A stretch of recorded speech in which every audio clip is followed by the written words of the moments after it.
run it up, run it up. I'm in the kitchen, cooking up something new, yeah. She's singing along to our favorite tune, wow. Enjoying the breeze from Toronto. They admire my watch at the show. You seem like you had something to share. What's up? I thought so. Okay. I'm back in this game, now you're waiting on the bench. I thought so. Okay. He's back in this place like he had left something behind. Celebration for tonight. I'm feeling ready for the night. Confidence high, we making moments to remember, and leaving behind the worries, moving forward, favor. Got a plan but no rush, just taking it slower and better. Embracing the job with Brandon and Joy, right? My confidence never wavers when I'm focused on the table. No time for negativity, let's lift up. This energy's electric, bringing us together. Feeling alive and fulfilled. Shawty saying that I am the one. Who does she think she's talking to? She wants someone who brings unity. After freshening up with a clean routine, the momentum's back, Greek inspired and free.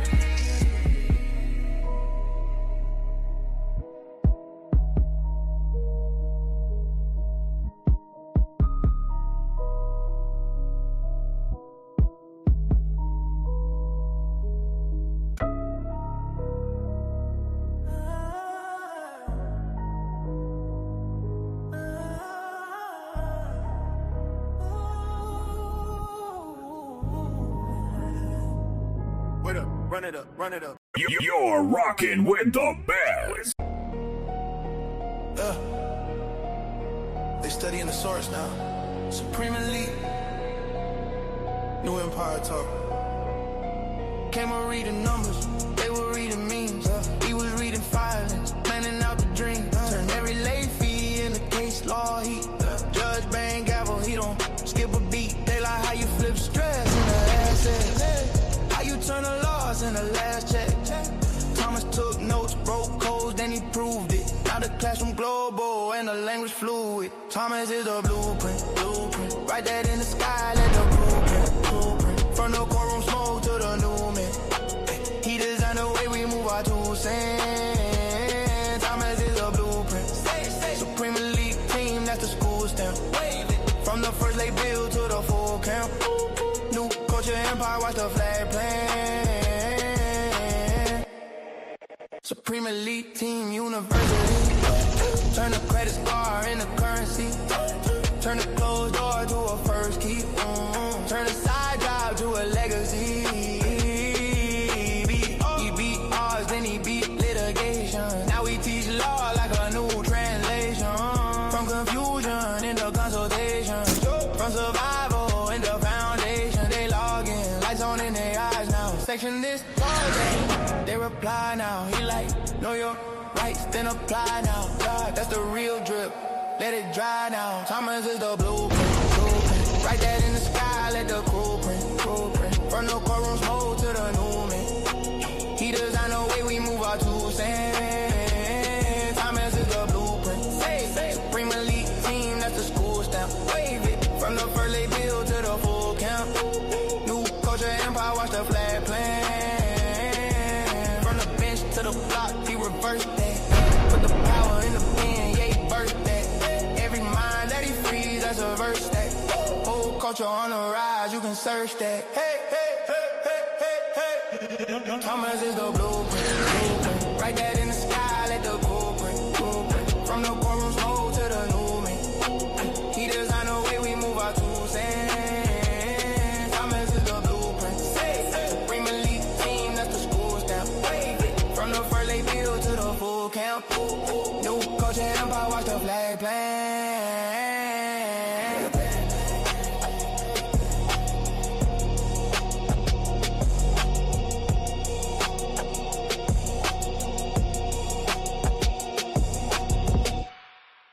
Run it up, running band. They scared of my team, they know who I am. They rolling the dice, we win cause we plan. The things that they teach, don't know how to stand. On my wrist like a stage, they can't glance. You look like you wanna let go of stress. What's up? I thought so. Oh, I am the blueprint, if not, why you copy me, fam? What's up? I thought so. Okay, I cannot help that they copy. Hey, I am that call me Poppy.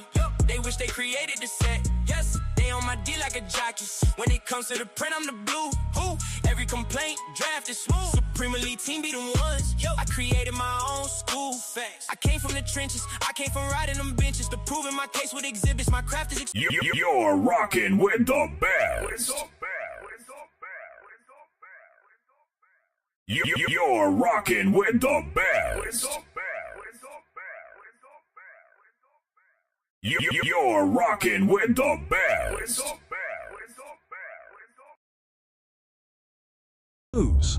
We finally have the orders in the Ellis Raspberry child support case. We also made Ellis admit he's never won a federal lawsuit. When did I ever say that I won a federal court case? Once again, the new culture empire strikes.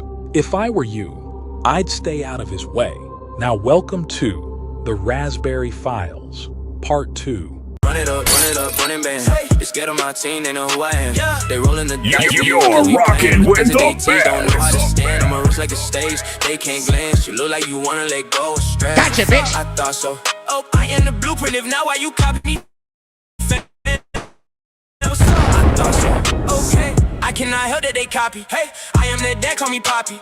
They wish they created the set. Yes, they on my D like a jockey. When it comes to the print, I'm the blue. Who? Every complaint, draft is smooth. Supreme Elite team. You're rocking with the DJ that keeps the hits coming. I came from riding them benches to proving my case with exhibits. My craft is exquisite. I find where they hiding them digits. The cancer that's not in remission. Hey, please pay attention. You can't recreate the five lenses. You can't duplicate what is written.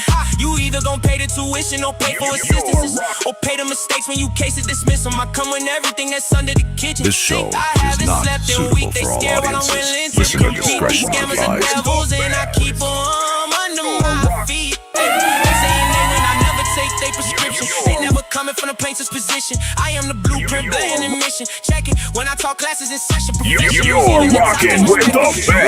That's not a rejection. Tell me the truth without all the stretching. These gurus are boring and it's stretching. These students are dumb, desperate depression. Set you, yeah, I'm done with this lesson. Came from the streets, still I'm a step up. Run it up, running back. They scared on my team, they know who I am. They rolling the dice, we win cause we plan. On the things that they teach, don't know how to stand. On my wrist like a stage, they can't glance. You look like you wanna let go of stress. I thought so. Oh, I am the blueprint, if not, why you copy me, fam? What's up? I thought so. Gotcha, bitch. New culture, he running this shit. Like he came with a gun in this bitch. And he double up wins back to back. Like he ain't even done with this shit. Come to court like a dog off the leash. Dismantle the evidence, break down their claims, and he start from the top of the sheet right here. You're rocking with the best. With his team next supreme. He brings reality out of drink. Okay, they can't help but watch.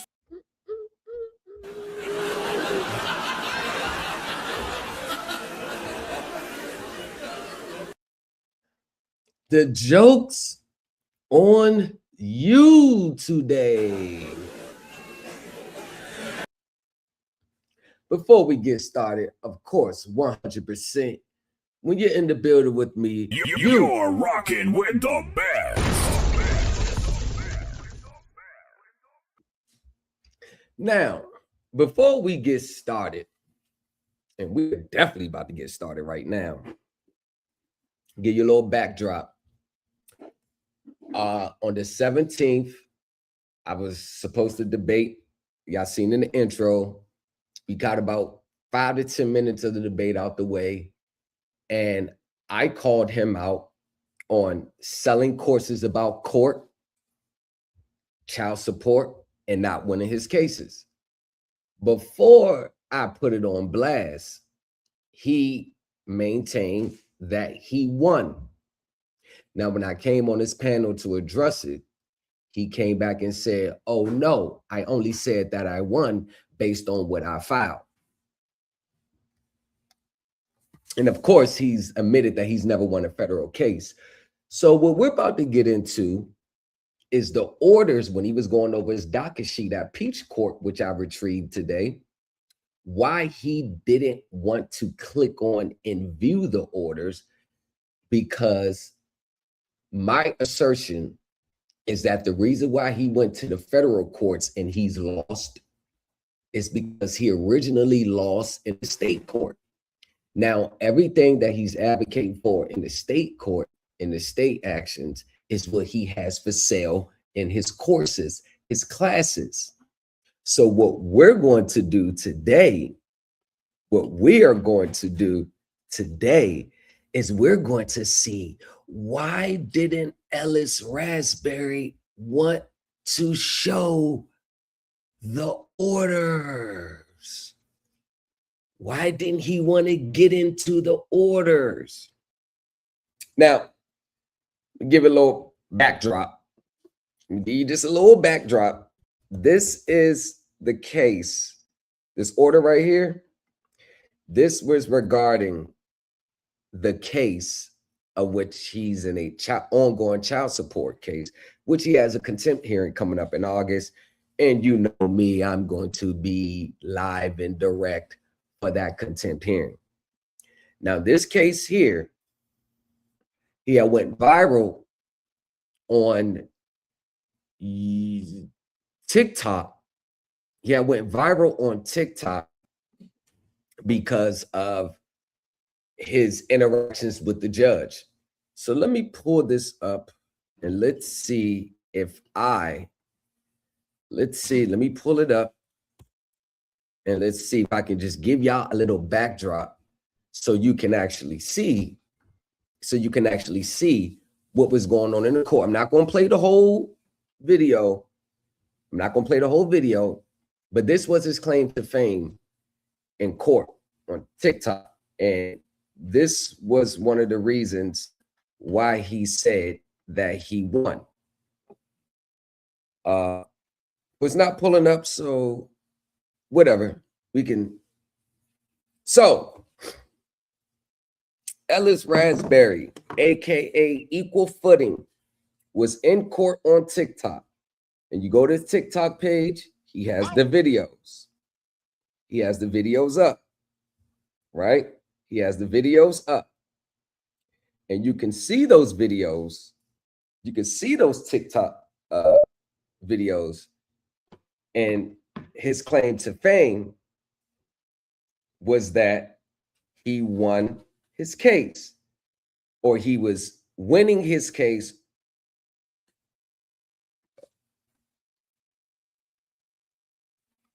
And otherwise, give me 1 second, just dealing with the connection issues. It's trying to reconnect. Give me 1 second, dealing with little connection issues. Just give me 1 second. You actually don't want to miss this, because this is the actual order. Just waiting for TikTok to reconnect. Okay, TikTok is reconnected. TikTok is reconnected. All right, so if you look here, this is Andrea Hall. She is the petitioner with an ongoing dispute with Ellis Raspberry, aka Equal Footing Institute. Now, when you go to the Peachtree, you go here, as you can see, I successfully purchased these documents, which is, as you can see, I purchased the documents, and these are the documents I purchased. All right. So when we go back to here, I want you to see this right here. These are the proceedings, Ellis Raspberry. Now, if you go down here, when he was in his live, he stated that he clicked on this, got this dismissed, right? Now, just in case you don't understand court, I'm going to help you out here. Now, when it gets to court, when it actually gets to court, every document that says view, these are standing orders what has been filed and hasn't been retracted. So the fact that he manipulated his crowd and say, hey, dismissal TPO, but you can't view the document because the document is not a standing final order. But in his live on TikTok, he was just going over these. And I tried to get him. It's in my wallet, but 1 second. You need that? Yeah, how do you need that? You just about did that. How you need that? And then I sent that to you.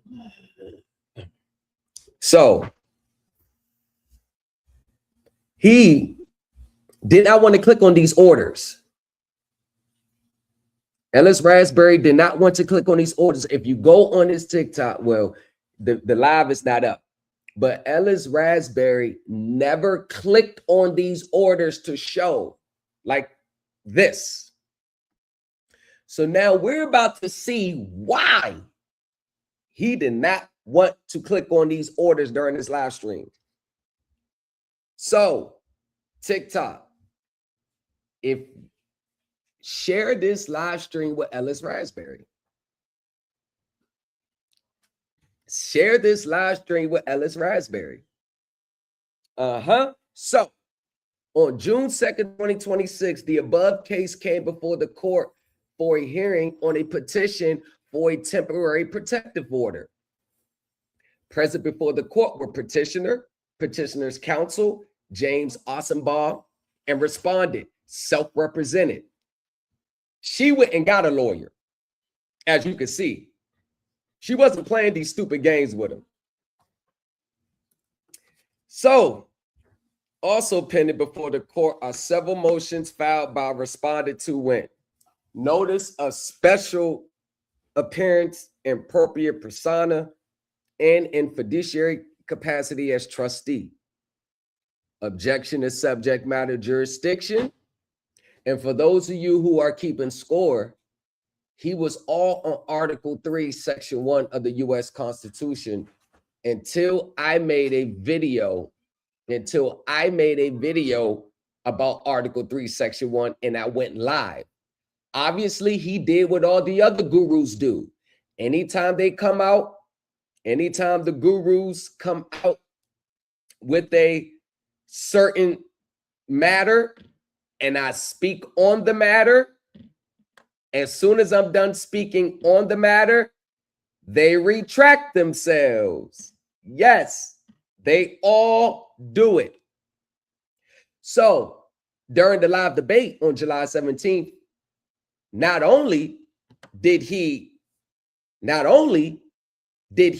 switch his tone from Article 3, Section 1, he now stated the new following. Now it's Article 1 of the Constitution. Now it's Article 1. Sneak peek. Ellis Raspberry now changes his Article 3 claims after the New Culture Empire's live stream addressing the same article. I got you. See you. So, ladies and gentlemen, behind the scenes look of your boy, Equal Footing. Now, wasn't he talking about Article 3, Section 1? When we establish jurisdiction first, and then we can move forward. Are you refusing to establish subject matter jurisdiction as in relation to Article 3, Section 1 of the Constitution, Judge Murphy? As in relation to Article 3, Section 1 of the Constitution, Judge Murphy? As in relation to Article 3, Section 1 of the Constitution, Judge Murphy. I do remember you saying that. Let's see what you're saying now. Any child support, I haven't paid child support. You get what I'm saying? And let's go ahead and go over the why it's an Article 3 court, ladies and gentlemen. Article 1 court and how it, really works. What? And let's go ahead and go over the why it's an Article 3 court, ladies and gentlemen. Article 1 court and how it, really works.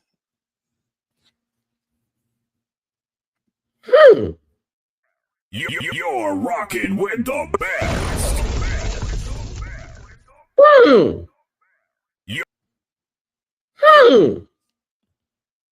It was Article 3 in front of Judge Murphy, the same court that is the subject of this hearing here. It was the same Article 3 then. But as soon as I came out with the live stream, breaking down Article 3 as being courts of federal limited jurisdiction as federal courts being courts of limited jurisdiction and has no applicability to state courts. Where did the goalpost move to? Article 1, which is dealing with tax court. Now he's saying everything is a quasi-tax court. You see, with these gurus, they're always going to change their position when they're challenged. Couldn't stand on it. And he didn't change his position until I said something about it. Now let's continue. Objection to subject matter jurisdiction. Motion to dismiss for lack of jurisdiction. These are all the things that's in his courses for sale. So if he has a course for sale, I'm sure he was successful in the things first.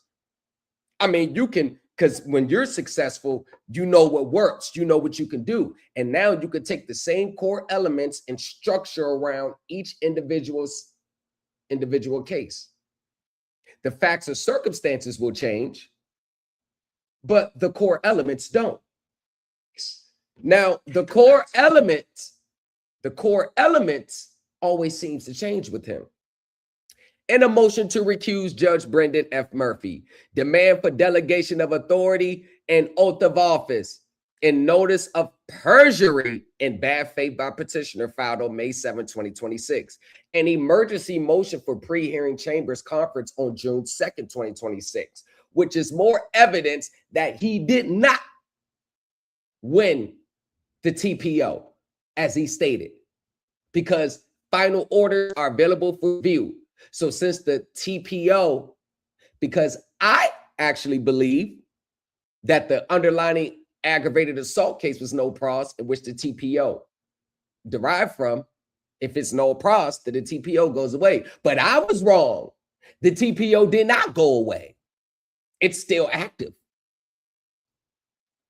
Now, prior to the commencement of show cause hearing, with demand for full recording, certified transcript, and notice of constitutional and conflict issues requiring judicial resolution before proceeding on the merits, filed on May 8, 2026. So, ladies and gentlemen, these are the cases and the orders that preceded his federal lawsuits.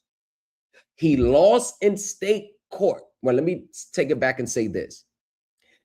In my experience, anytime a pro se litigant loses in state court, they always seek to file a lawsuit in federal court to unwind the state court orders. But if we're keeping the record, this is a child support case. This is family court. Federal courts have no jurisdiction over this proceeding. And he's the guru. So if you're successful and you're winning your cases, you shouldn't have to be going to the federal court to have to relitigate the same merits. You should have won in state court. But if you notice, and I put it out there, he's filed multiple federal lawsuits, and no federal lawsuits have gone even to the service of defendants. They've all been dismissed on a frivolity determination, meaning the case lacked merit so much that it didn't even require further judicial review. Cases were dismissed. What he is now doing is saying that no cases are dismissed. These cases are active because he keeps filing new lawsuits. Every time he loses, he files an amended complaint. He loses that, he'll file a new lawsuit. So it looks like the cases are still ongoing. But what he won't show you is the reason why he's filing amended complaints is because his original complaints were dismissed. And I said this last night. Professionals get it right the first time. We don't have to file amended complaints. We get it right the first time.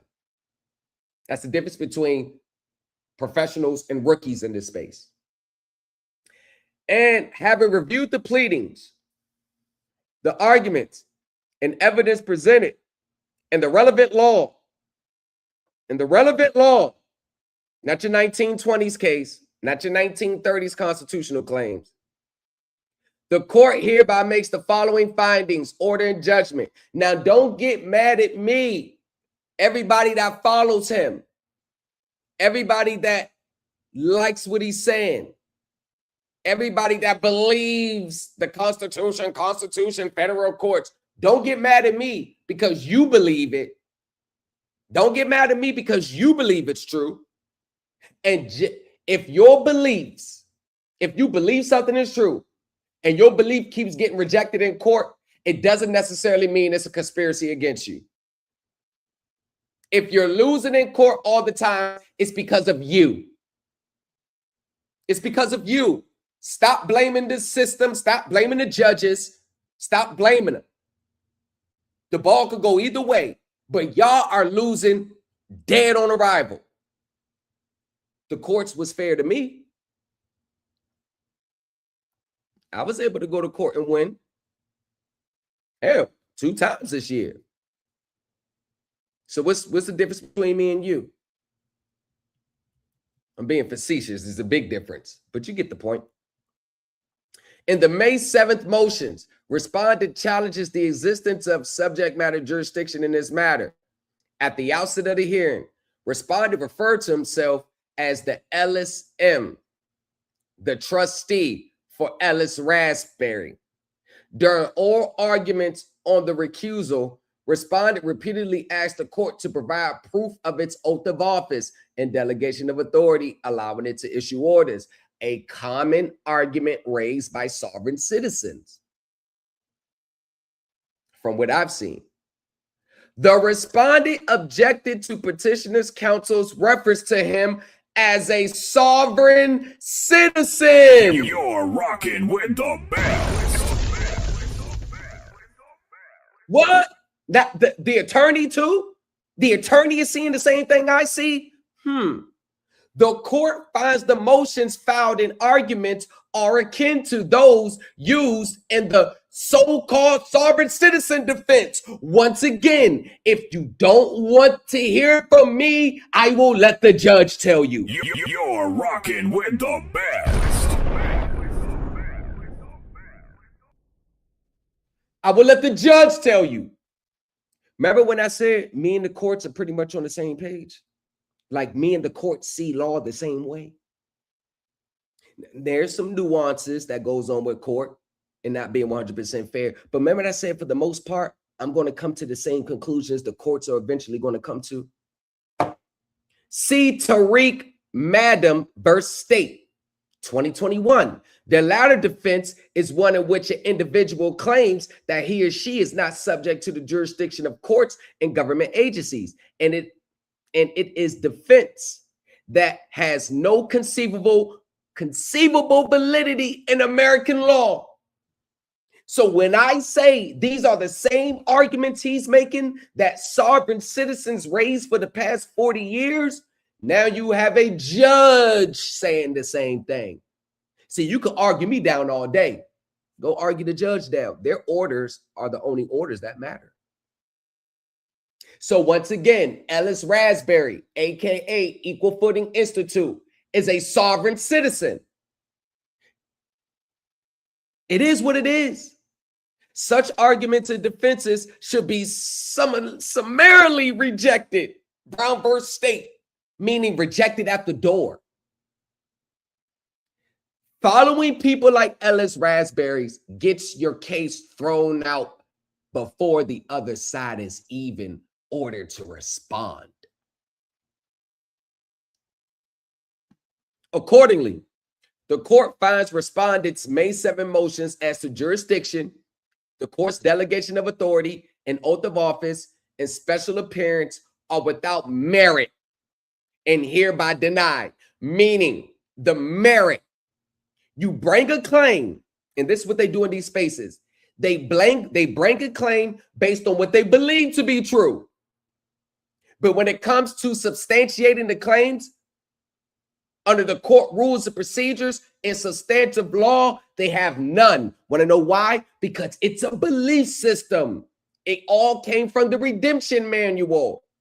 It all came from these documents these gurus have repackaged and sold back to you. None of that has any merit in law. When I came out and said it 4 years ago, I was being burnt at the stake.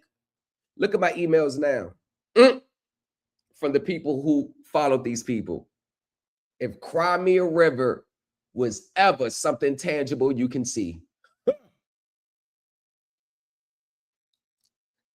The court notes respondent's recusal motion is addressed by a separate order.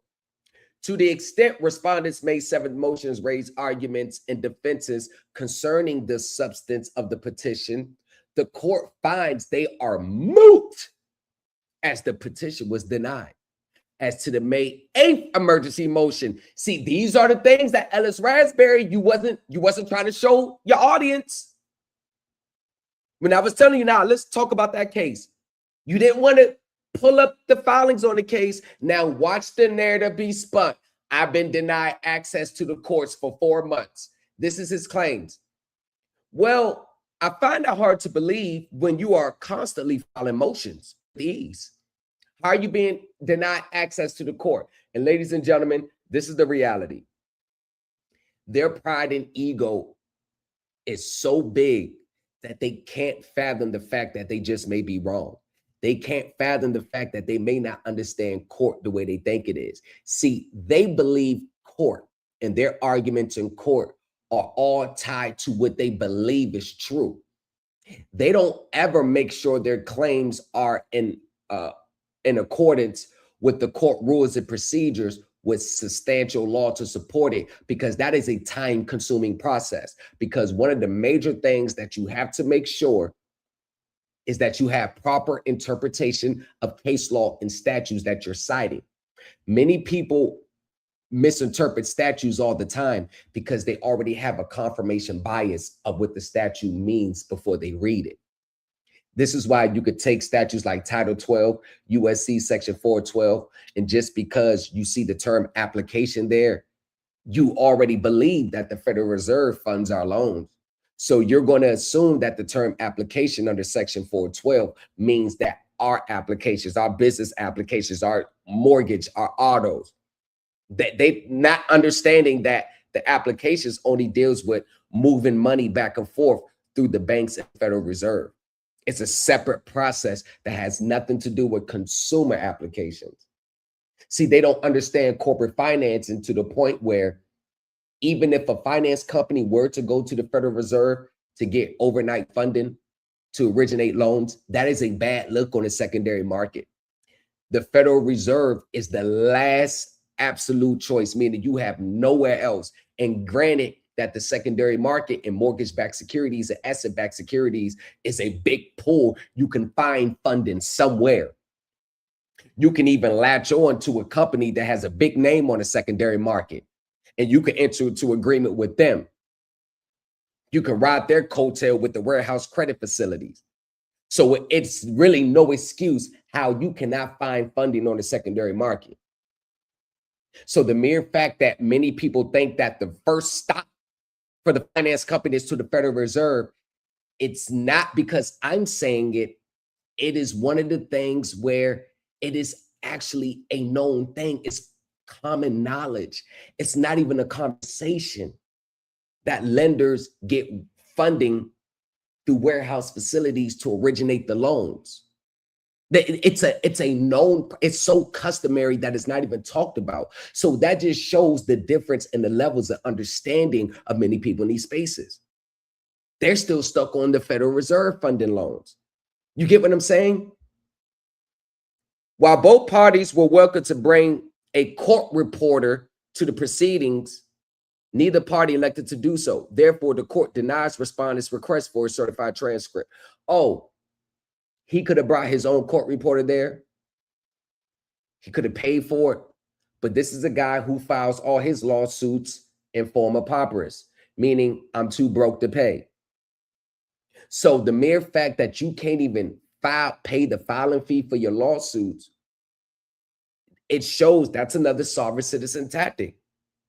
They never pay the filing fee. And this is why their lawsuits are always subject to the screening under 28 USC section 1950A and E.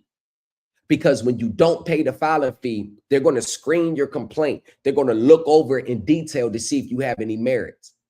And the problem with the ideologies online, they don't translate into meritorious claims in court. It's a difference between what you believe is true and what's actually the reality. Online, these arguments are gold. Online, they are. But when it gets to the legal lens, they have no legal basis. But since they believe it's true, they're still going to file these lawsuits based off of belief, not off of law and fact. And this is why the win rates are so low. Now, here's the second order that Ellis Raspberry did not want to click on in his live. Oh, yeah. And this is 6 pages. So we're going to break all this down. Just give me 20 seconds and I'll be right back.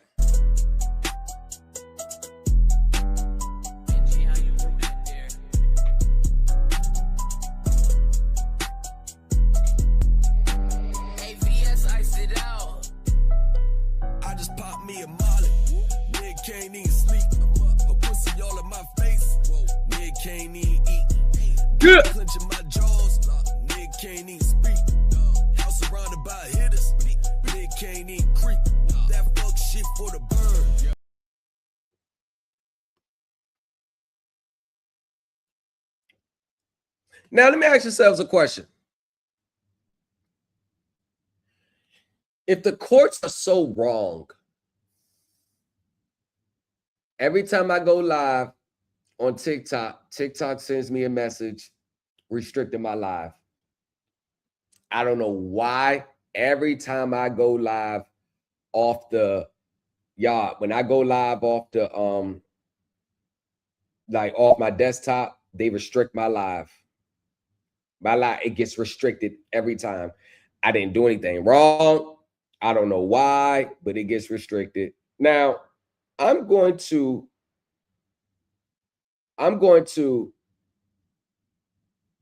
Equal Footing Institute. Of course, he's blocked me from sending this to him. Can somebody on TikTok send Equal Footing a message saying the new culture going over your case file right now? Come up here to defend yourself. Because we could do the debate right here and now. Because I got all your federal stuff that got denied.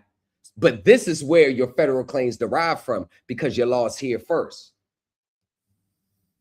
And I want to address your TPO order dismissal that you said. Because it wasn't a final order. Okay? Just saying. That's why, ladies and gentlemen, it pays to do valid, legal, lawful research. It pays to get professional opinions. Your interpretation is limited by your environment, your experience. If you don't have the prerequisite experience of understanding court and the nuances of court, you are bound to make a misinterpretation. Prime example, people believe the UCC is common law. People don't understand the Uniform Commercial Code is statutory law. I went over this before. The version that you see when you go on Cornell Law, it shows only the UCC codes that all states have adopted. If states differ amongst a specific code, then it's not going to be shown in this version. They told me I was wrong when I say no. When you go to court, especially federal courts, they're all going to look to the state law.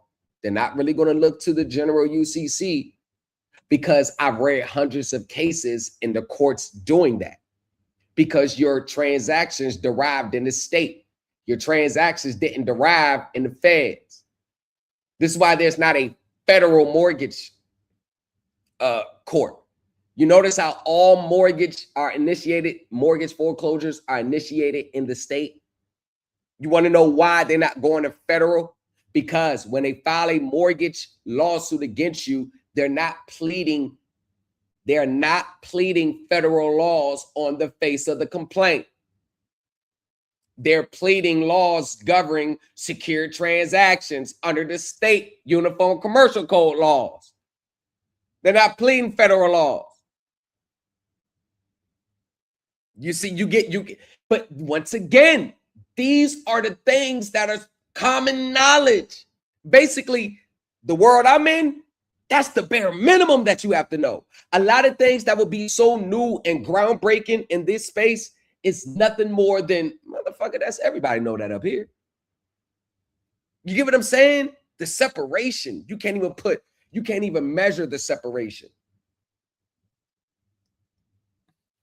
Imagine these gurus taking on a commercial transaction or an insurance transaction. Order on respondent's motion to recuse Judge Brendan F. Murphy. Now, what I want to do is, see if we can get it together. Let's see if we can get it together. All right, so this is Picasso. This is, here we go. I think it's right here. Lack of subject matter jurisdiction because Brendan F. Murphy has refused to recuse himself. Also, okay, so that right there, this is the order. This the initial order on this motion.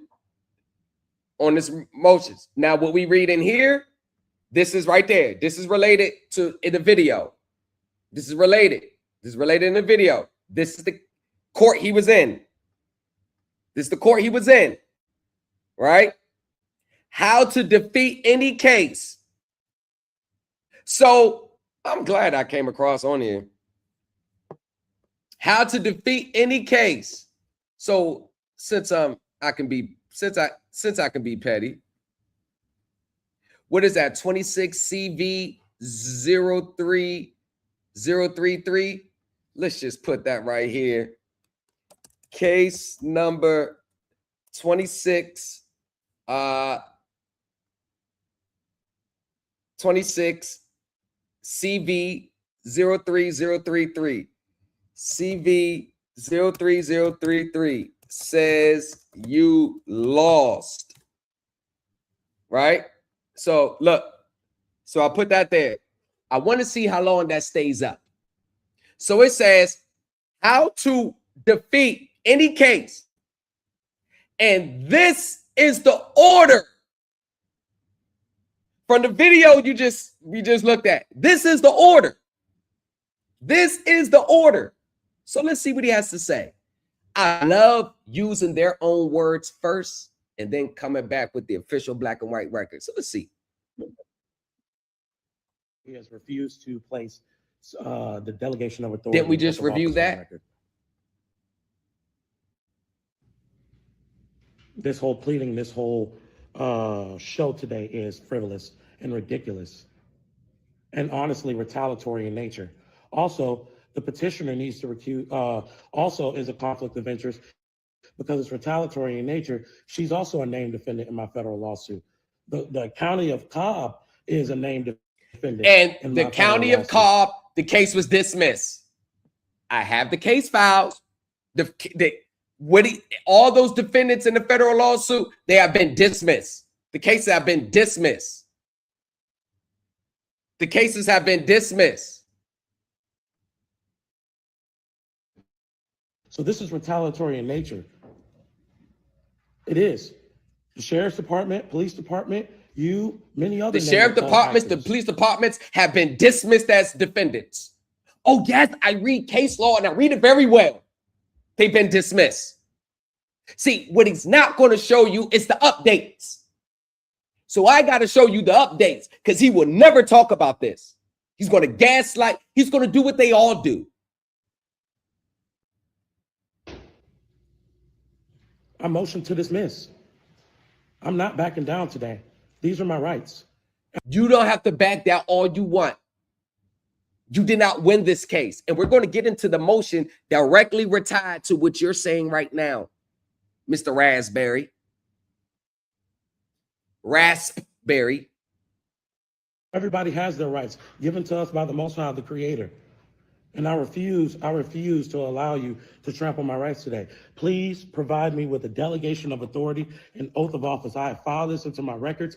Also, the affidavit that I have filed has gone unrebutted. So everything that unrebutted first. And number two, Everybody with these affidavits are true. An affidavit is just a sworn statement under the penalty of perjury that the facts mentioned in the statement is true, correct, and complete.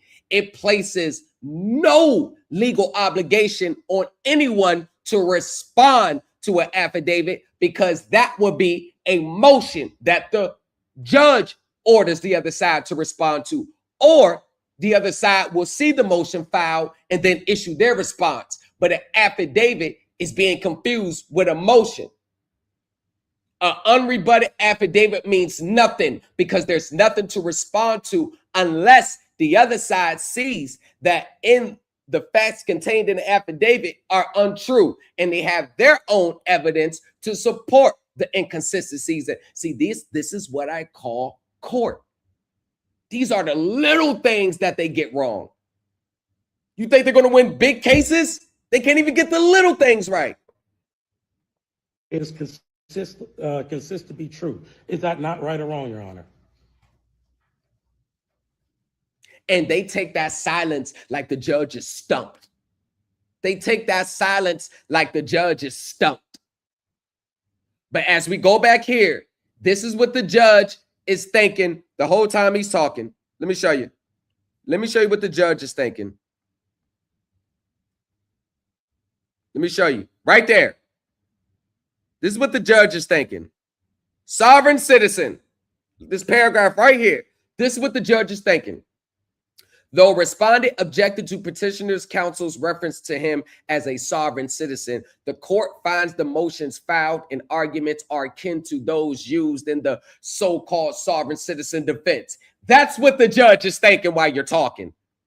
So while everybody thinks he's doing this big one, and ladies and gentlemen, if they continue to say, no, they're just blocking their rights. No, they don't want the truth out. No, they're lying to you. That's their way of saying there's no way I can be wrong. I spent so much time. This has now become my identity. I can't be wrong. My pride and ego won't allow me to be wrong. I have to be right. They must be trying to block my rights. They must be trying to railroad me because I can never look at myself in the mirror and say, no, you're wrong. No, I can't be wrong. Remember? And you know you're dealing with a sovereign citizen when the sovereign citizen always wants to tell the next person that they think they're right. That's when you know you're dealing with a sovereign citizen, when they always want to tell the next person that they think they're right. I motion to dismiss for once again, just so the record's clear, so we're on the court record. Motion to dismiss for lack of subject matter jurisdiction. Motion to dismiss is for failure to state a claim. Motion to dismiss for a lack of injured party. Motion to dismiss for lack of standing. Motion to dismiss for fraud and bad faith. And everything that all those motions were just denied right here. They were just denied right here. They were just denied here. All these motions. So when you say that you're not getting access to the courts, well, let's look here. You filed a motion on May 7th. You filed another motion on... You filed multiple motions on May 7th. Then you filed an emergency motion on May 8th. You see that black and bold? Denied, moot, denies, moot, denies, moot, denies, moot. 100K, what's up? Freedom, what's up?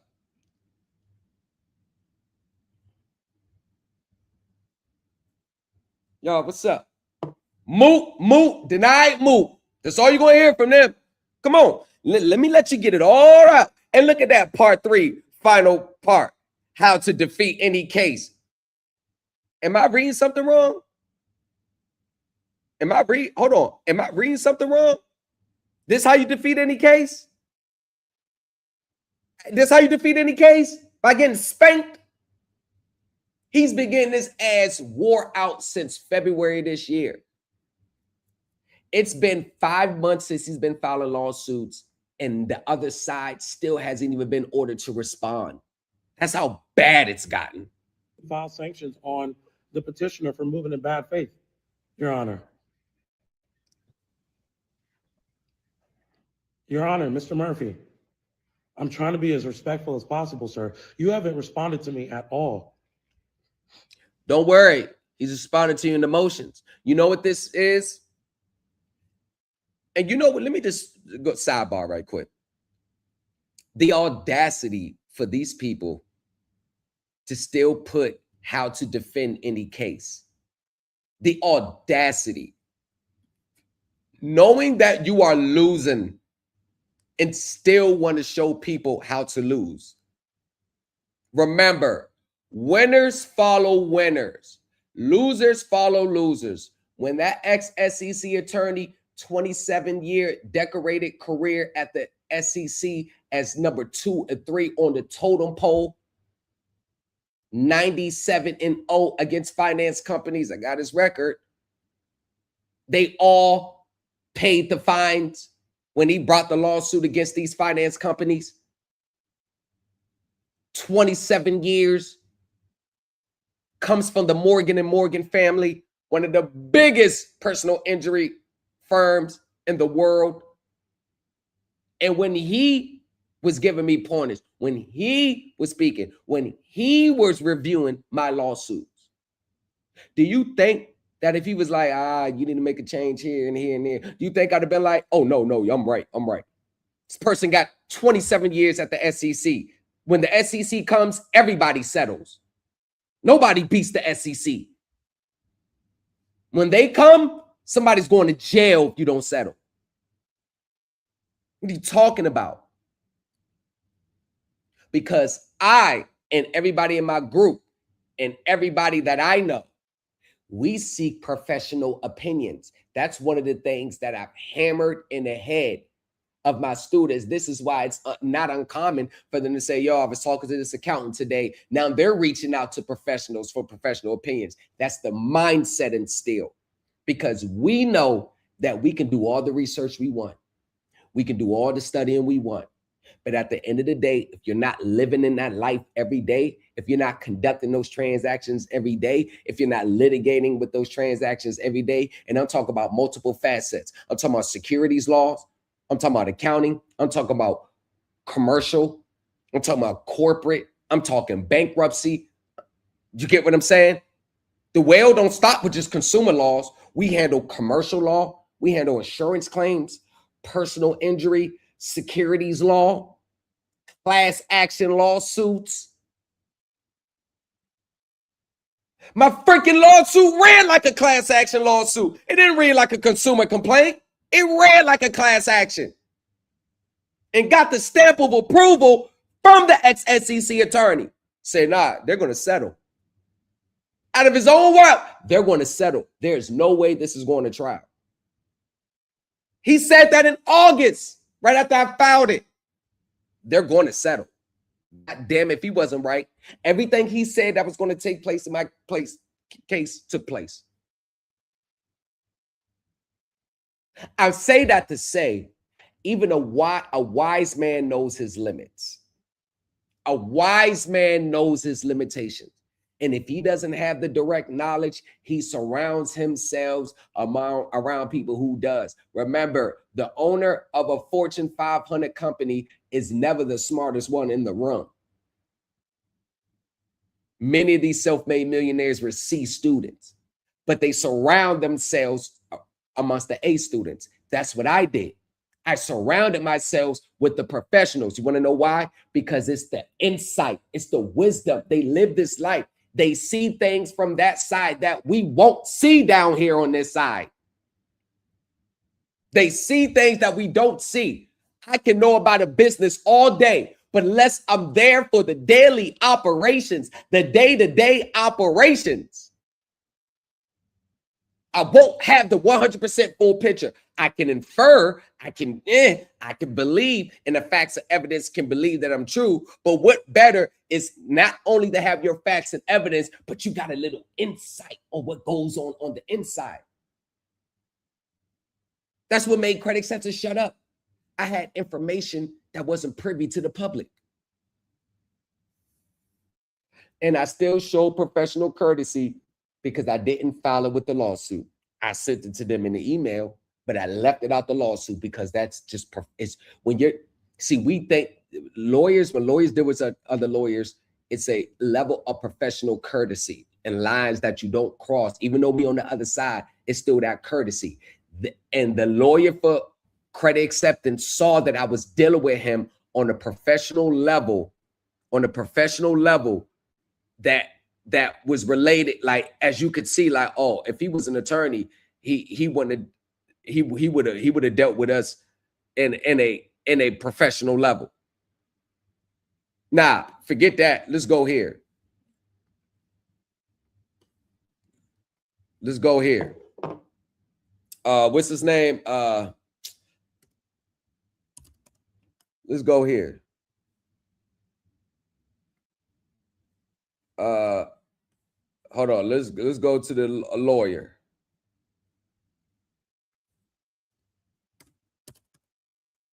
Jeffrey Gamble.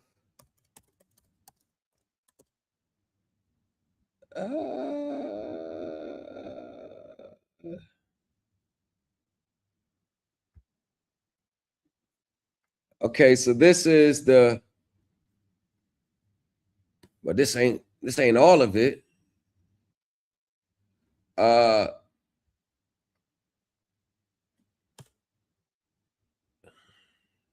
This can't be it.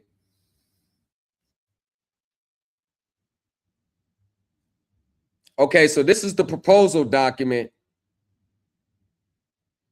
This is the proposal document. Why can't I find all the emails? Anytime. Let me do older than 6 months. Why can't I? Hold on. I want you to. Damn. Jeffrey M. Gamble.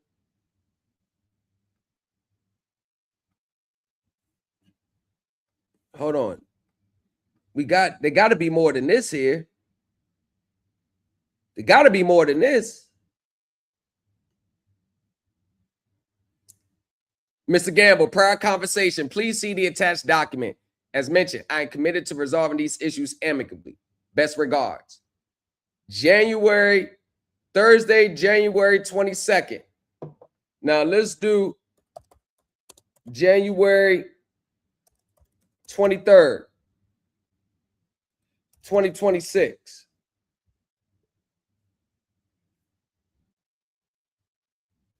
This is not it. Why isn't all, let me do this. Jeffrey, where's all my Jeffrey Gamble? Yeah.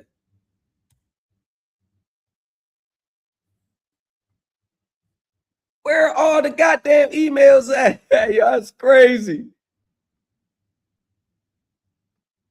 Wow. Okay, so hold on.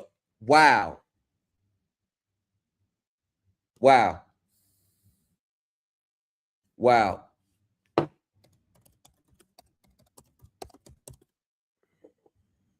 I think credit acceptance.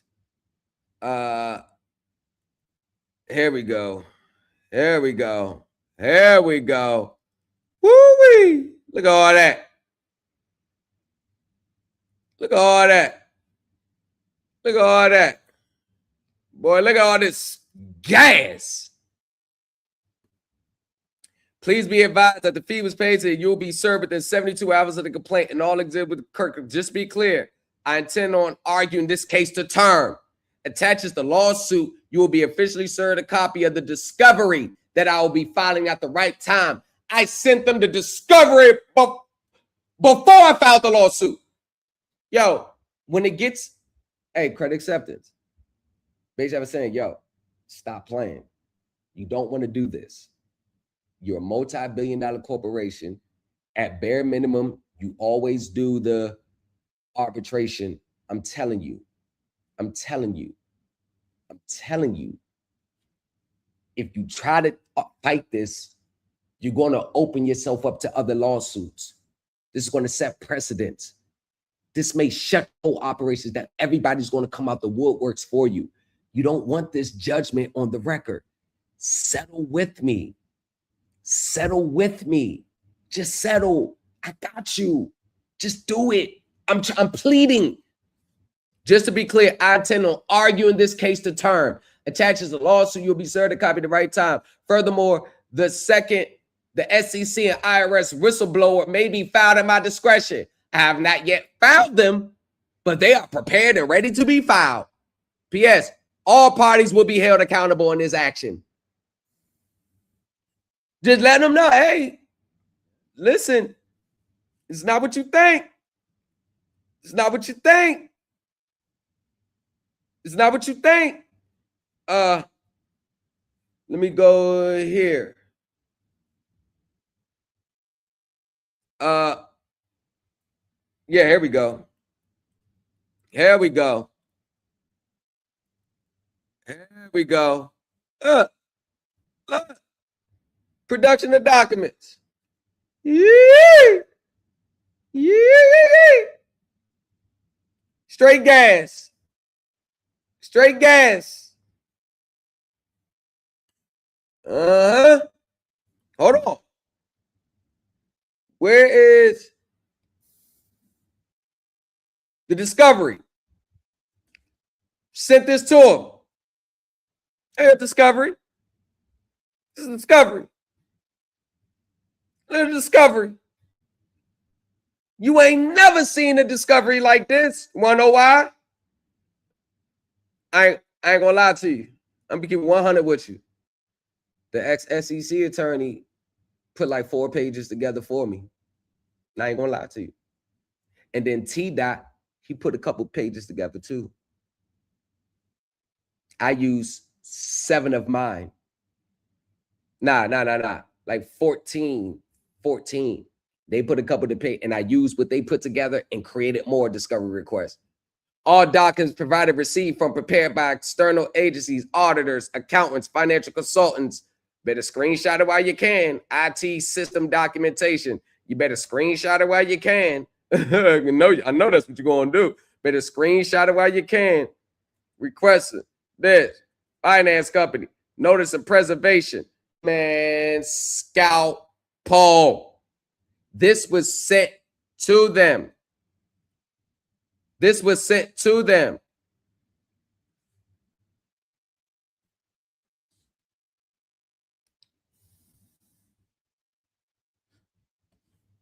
That ain't it. Oh, we're gonna get back to it. That ain't it. What is it? I think it's right here. Oh my gosh. The exhibit summary. Yo, you talking about corporate finance? This is what I mean about corporate finance. Sorry.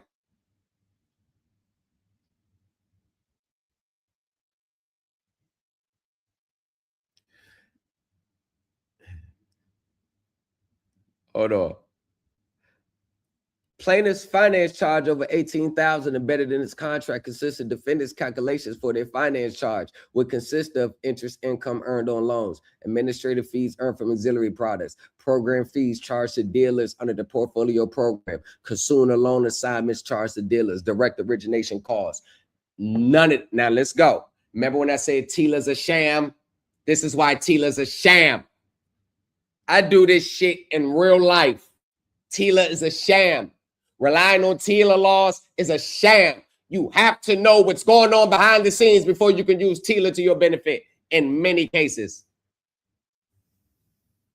On page 2 of plaintiff's installment contract, see Exhibit C, itemization of amounts financed, only shows the following breakdown. Cash price, tax, sales tax, cash down payment, unpaid balance, $18,537.71. Other charges included in amounts paid to others on your behalf. Extended warranty, $2,333. Cost of fees paid to public officials. Total other costs, $4,190.75. Adding lines 4 and 5, less line 6, brought the finance charge, unpaid balance to $22,728.46. When subtracting the $22,728.46 from the $4,190.75, we get the finance charge of $18,537.71. Plaintiff contends that the full $18,357.71 was not accounted for on his installment and believes that the finance charge included hidden costs and fees to cover the dealer's costs and defendant's own fees that were not disclosed to plaintiff. Stop playing with me. You're rocking with the best. Do this shit in real life. The fucking numbers don't add up. I told you. Don't argue the numbers that's on the contract. You got to reconstruct the numbers and then argue the numbers on the contract. I reconstruct contract numbers. None of what's on the contract is real. They don't believe me. You arguing ain't none of that shit real. So what you arguing? Remember, they use contract law to stick you with the debt. Them numbers ain't real. Numbers don't add up. Numbers don't add up. They're not going to add up. They're not real. The wholesale cost of the vehicle service contract is paid to the third-party providers, net of administration fee retained by us. The difference between the wholesale and retail price to the consumer is paid to the dealer as a commission. This aligns with the CFPB's lawsuit now dropped, which claimed that the dealers, such as Woodbridge Auto Sales, are incentivized to pressure consumers to add auxiliary contract products to the purchase price.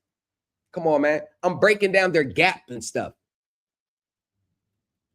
And look what I did here.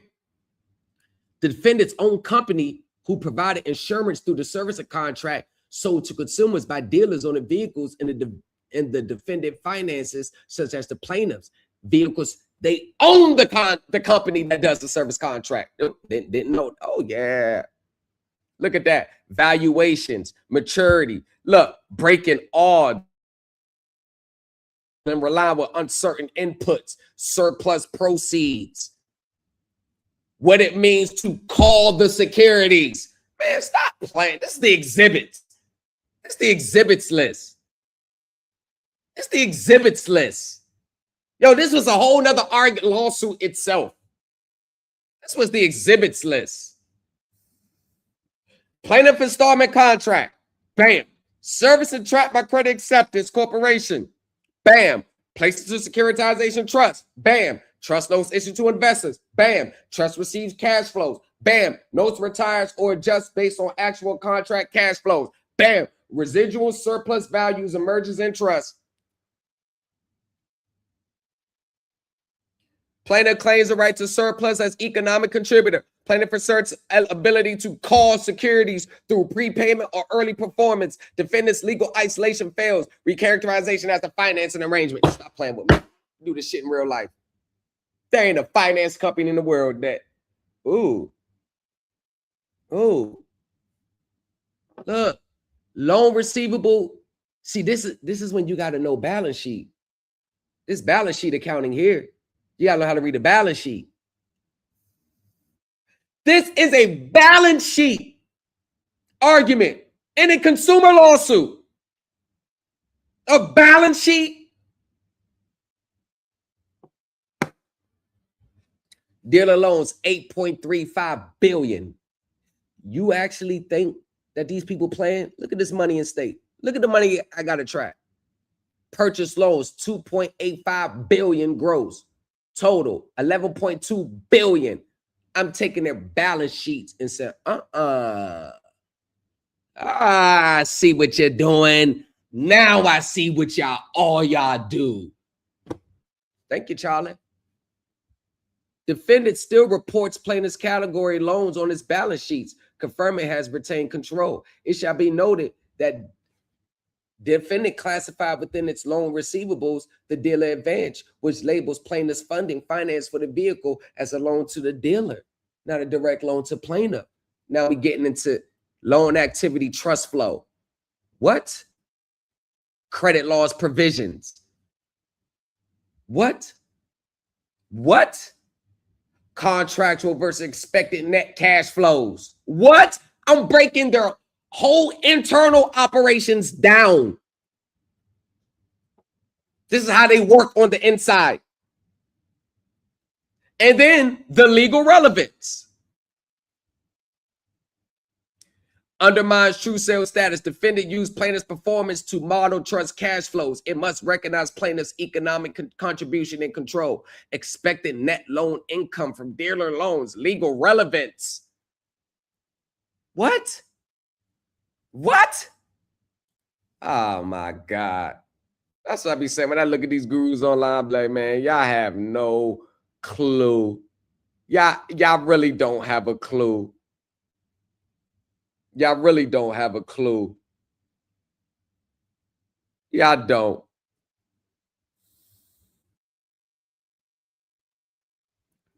Now let's get to the, we about to get back to it. I don't know why it's not there. I don't know why it's not there. I don't know why it's not there.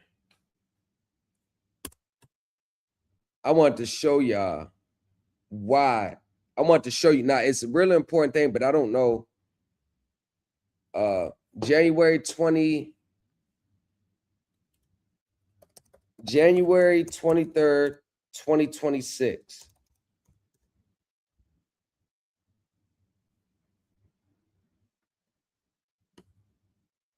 Well, I don't know what the fuck is going on. But this was the conversation that we had.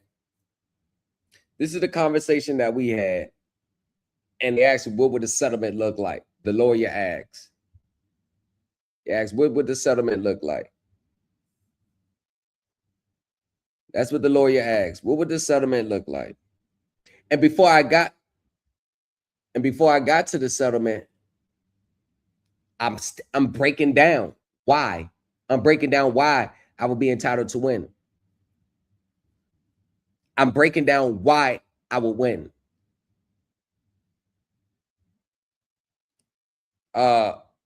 Proposed resolution. Release of contractual obligations. Credit exception shall release and discharge all claims and obligations arising from the retail installment contract at issue with no adverse credit reporting or collection. Yeah. Yeah. This is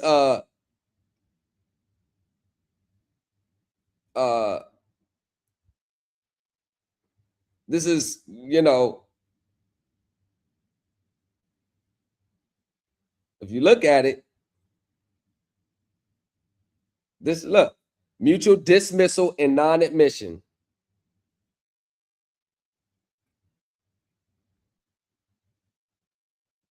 And non-admission.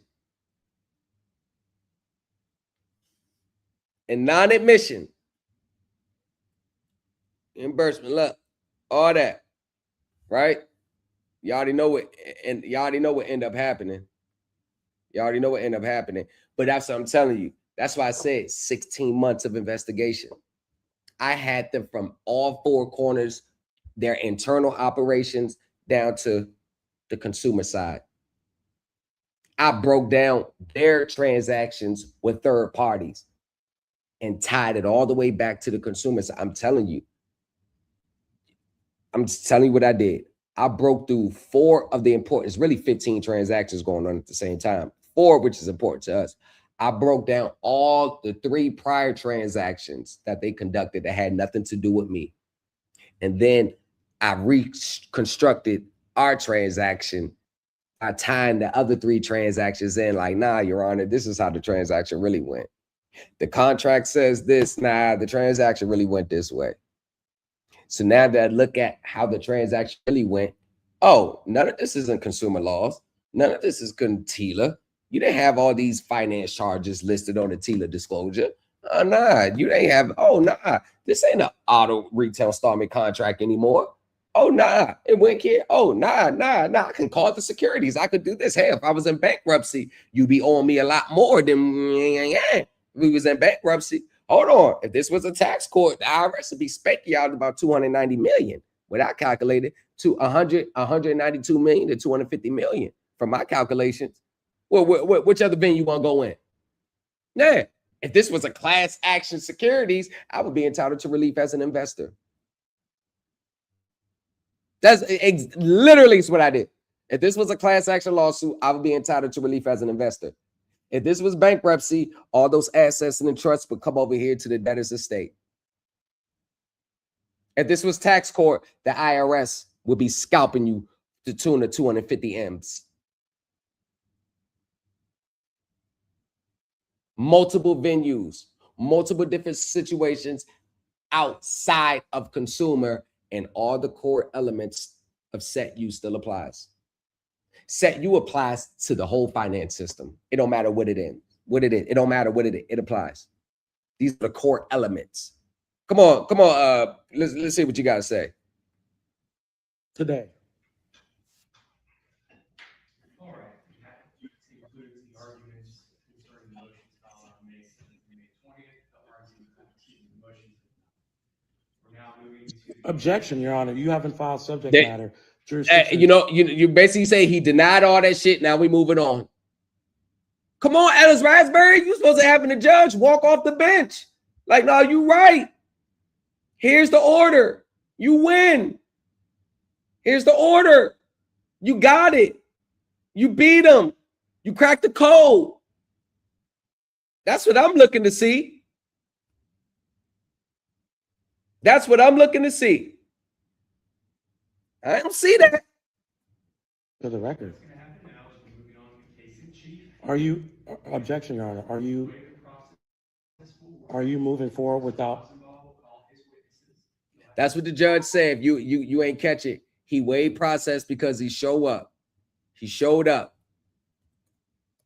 He showed up. I don't understand why these people go into court just to say that the court don't have jurisdiction.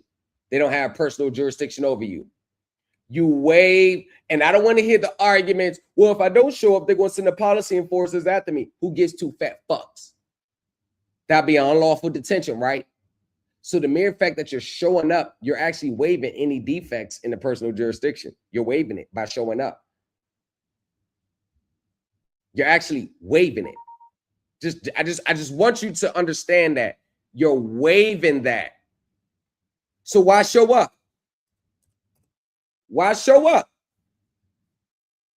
Why show up if they don't have jurisdiction? Don't be scared of being arrested. You're going to get out immediately. The next court hearing, they're going to be dismissing it, and you're going to win a lawsuit for unlawful detention, unconstitutional detention. Come on, if you're going to stand on it all the way. Don't pussyfoot around it. Stand on it like I did. I stood on it to the end. Stand on this shit, y'all. Objection, Your Honor. And then you'll have an opportunity to present any witnesses or evidence that you wish to present. Objection, Your Honor. Subject matter jurisdiction hasn't been proven. So I've denied your motion. That's not a motion, Your Honor. That's a black. He said, I denied your motions. Hold on. And we're talking about this motion here. I denied your motions. So he denied it in open court form right then and there. I denied your motions. Now the court is proceeding. Now he's going to say this is a black letter federal law. This is the part right here when I broke down his Article 3 claims in court. And now this is why you're going to hear him say Article 1 now. He done moved off the Article 3 because I already dissected it. He watched the video. Remember, they watch from the outside. They're not going to click in. They watch from the outside. Now, if you watch him now, it's Article 1, which is dealing with tax court. So he tried to bring tax court jurisdiction into family court. You see how these sovereign citizens just be all over the place? Federal law. Objection. Thank you, Your Honor. May I make a brief opening statement, Your Honor? Yeah. Okay. Ms. Hall, what's your relationship with Mr. Raspberry? We have twin. Objection, Your Honor. Subject matter jurisdiction hasn't been proven. It's not work. It don't work. It don't work. Stop it. It don't work. It's not working. They already have jurisdiction.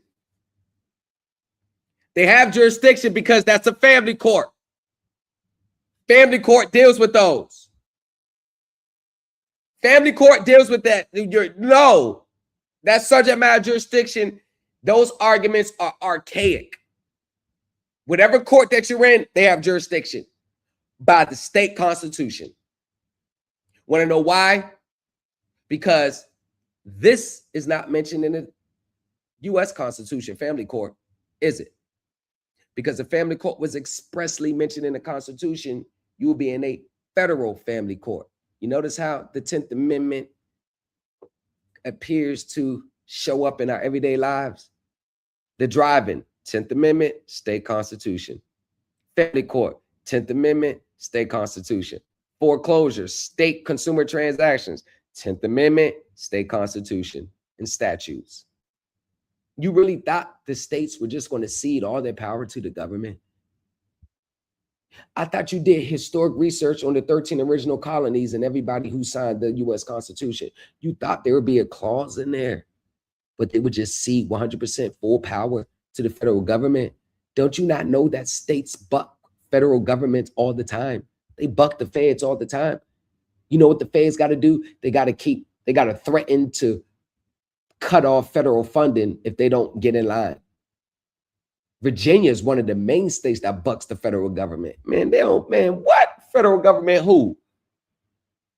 Do you know how many times that the federal government wanted to take jurisdiction over a criminal case and the Virginia, the Commonwealth is like, motherfuckers, hell nah. Get them when we're done. And the feds just back off. All right, whatever. Yeah, I got it. Classic example, John Allen Muhammad, the DC snipers. He was wanted in multiple states and the federal government wanted him bad because they killed Linda Franklin, an FBI analyst in 2002. This happened out my way. You see where he got executed at? Greenville, a Virginia State Penitentiary. It was a bidding war on who was trying them. Virginia said, F all y'all. He is not leaving. See how the federal government backed up off it. Come on, man. You got to look around you. Sometimes it's not a bad thing to look around your everyday life. Ask yourself, what about this belief and ideology? What about it do I see in everyday life? How can I benefit from this in everyday life? So I've already. I'm moving under duress. That's not something you can deny. To be quiet. You have a new objection, make it. I do. Otherwise, you have to be quiet because I've already listened to you and denied that motion. That's not no, it was a motion. It was a motion. He listened to you and he denied the motion. He listened to you and he denied the motion. Yes, he did. Jurisdiction. Thank you, Ron. So you have twins, and I believe that Mr. Raspberry has legitimated the twins, right? Yes. Okay. And I think that case is actually still open here. Oh, he has twins. That makes sense. That makes sense now. Because I was wondering, damn, $778 for one child. That is actually a little steep for one child. But he has twins with her. So you hear the woman in the background. This is the mother of his child. And he has gone on record. He has gone on record to state that he has not paid any child support. So I'm arguing with a guy who refuses to pay child support, with his kids, and he has twins. He said it live. As a matter of fact, says I don't like to put words in people's mouths. You gonna learn. You beef with me, you better have your shit in order. You refusing to establish subject matter jurisdiction. And let's go on ahead and go over. Hold on. I do remember you saying it. Now let's see what you're saying now. Paying child support, I haven't paid child support. You dig what I'm saying? What? Hold on. You ain't do what? I do remember you saying it. Let's see what you're saying now. Paying child support, I haven't paid child support. You dig what I'm saying? What? You did what I'm saying? Let's see what you're saying now. You dig what I'm saying? Out of your own mouths, you refuse to take care of your twin kids. That alone is suspect. Regardless of your relationship with your mom, what's wrong with the kids got to do with it? Why you not paying child support for you? Why you think about it? $778 a month. That's like $3 and some change a piece. You making all this money off these packages and these courses, I assume, because there's plenty of people who think like you. You can't take none of the money you make off the courses and throw it. I guarantee you, if you would have handled this a totally different way and made it solely about the best interest of the kids, I probably don't think that it could have got here. Because based on the allegations against you, you're a hothead. I'm not saying you put your hands on, I'm not going to put that allegation on you, but I wouldn't be surprised if it ever came out that you did, because you're a hothead. You're a hothead.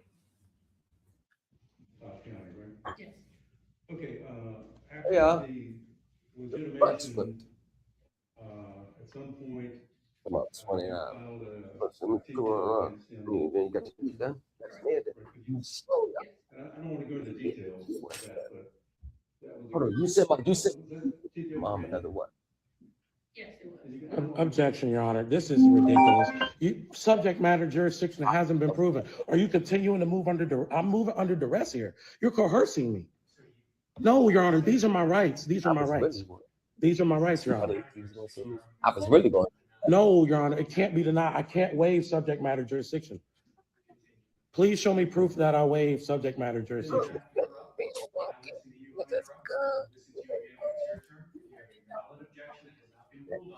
No, Your Honor, you can't rule. You can't waive subject matter jurisdiction. And you've got a TPO. I move under protest. Oh, the same TPO that you said was dismissed. The judge just said you got a TPO. Your Honor, you can't rule. You can't waive. No, because you must ain't watched my video. Oh, you must ain't watched my video. So let me show you all. Let me show you all how to accurately, and I don't mean everybody. I mean, everybody I knows court should knows. I'm not the only one that understands court, y'all, that knows court, just by the record. I'm not the only one. I think I may know a little bit more about the intricacies than most people. And that's because I'm connected to people that actually been on the inside. So that's, I mean, you can kind of expect that. Just like if you knew someone, they got Brock Lesnar. That's like if you knew someone that like really that worked on the inside, you would have a little bit more insight than me. That's based on the internal operations. I mean, but that doesn't mean the next person don't know how to interpret case law. And that's the problem. The interpretation of case law and the interpretation of statutes and the interpretations of a lot. Hey, Antonio Brown, you was wild for muting me earlier. I wasn't doing nothing but trying to help you out. Bro, you was doing that today. Why is it taking so long to load, man? All right, so let me show you about arguing jurisdiction. Let me show you about Antonio Brown. You was wild for muting me earlier. Out of all those people commenting in the contracts, why in the comments, why was you focused on me? That was crazy. If you are challenging jurisdiction, you must file a motion challenging the court's jurisdiction. You must file that with the court. You must serve another copy to the other side.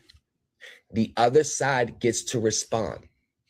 Once the other side responds, the judge will either set a hearing on it or they'll issue their opinion.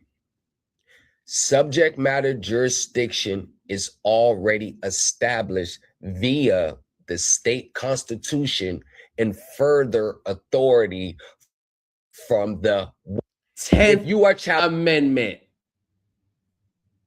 That's how you challenge jurisdiction. I know y'all want to read these 18, 15 cases where jurisdiction can be challenged at any time and the case cannot proceed unless it's established.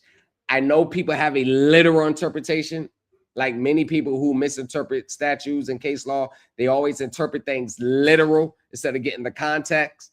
Well, yes, jurisdiction can be challenged at any time, but you have to factor in the rules and procedures in going about it. This is why court is governed by rules that governs the procedure. The rules govern the procedure. It's not the procedures, then the rules. The rules first, procedure second. So if you're challenging jurisdiction, jurisdiction must be challenged under the court rules and procedure. Meaning, you must file a motion. The other side gets a chance to respond. The judge may hold a hearing, or the judge may issue their order. Once the order is done, it's over with. You have the right to appeal, but you're going to lose it because jurisdiction over any actions filed in any courts have already been set by the state constitutions. So it's a losing battle. I'll say, so let me ask you this. Does the state constitutions set the jurisdiction for state courts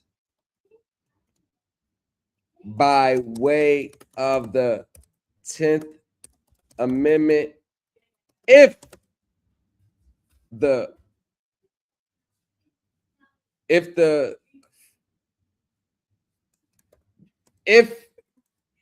it's not expressly mentioned in the U.S. Constitution?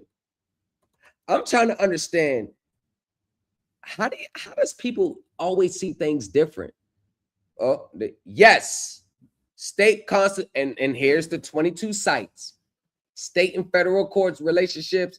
This is Kendon Hunt Higher Education, State Court Systems Overview, nationallawyerauthority.com, State Court Systems, U.S. Legal Inc.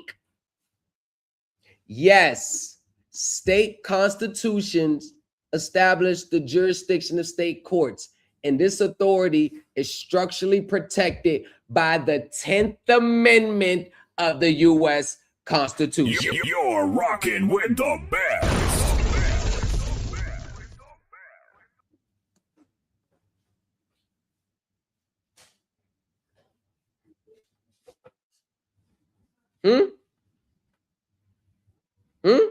Because the U.S. Constitution does not explicitly manage or limit state judicial structures, states retain the inherent power to define the boundaries of their own court systems.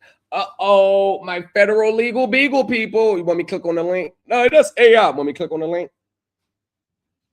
Express creation. The state constitution directly establishes the Supreme Court, appellate courts, and general trial courts, e.g. superior or district courts, defining what types of cases they can hear.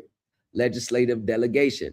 The state constitutionally explicitly grants the state legislator the power to create lower courts like municipal, traffic, or small claims courts and adjust their specific jurisdictional limits. The role of the 10th Amendment. The 10th Amendment states that any powers not delegated to the federal government by the Constitution, nor prohibited by it to the states, are reserved to the states respectively or to the people. Want me to click that link too? Federal courts have limited jurisdiction. One thing Ellis Raspberry did do was watch my live stream on Article 3 when I was talking about the limited jurisdiction. He took heed because he switched to Article 3, went to Article 1, and that did him no favors. And can only hear cases authorized by Article 3 of the U.S. Constitution, like federal laws or disputes between citizens of different states, aka diversity jurisdiction. Oh, we're going to get into here. SU is definitely in the house. SU is definitely in the house. Set you. The reserve power, because the U.S. Constitution is completely silent on how states must run their internal court systems, the power to create, organize, and empower state courts is a reserve power under the 10th Amendment. I've been saying this shit for 3 years. No, you're wrong. No, they don't. Federal court is over state law. State law, a bunch of googling gop.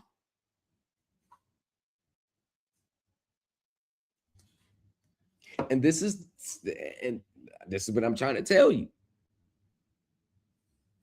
The things that they're trying to run to the federal courts on are all court situations and things that are not even mentioned in the Constitution. So the mere fact that it's not expressly ceded to the U.S. Constitution, that means the states intended to keep those powers. Y'all haven't this stuff has been well settled law for like 300 years. Just read the case laws around the 10th Amendment and the government's powers and the state powers. So all those Marbury versus Madison cases, all those Federalist papers you read it, you took them out of context. But once again, when you're dealing with patriots and sovereign citizens and Moors, none of them are ever wrong. Everybody else is weird. Everybody else is wrong. The only exception, the Supremacy Clause. While states have total freedom under the 10th Amendment to dictate their court jurisdictions, they cannot strip their courts of the ability to hear federal claims if those courts otherwise have jurisdiction or similar state law claims. Exactly. Under Article 6, Section 2, state courts are bound by federal law and the Constitution.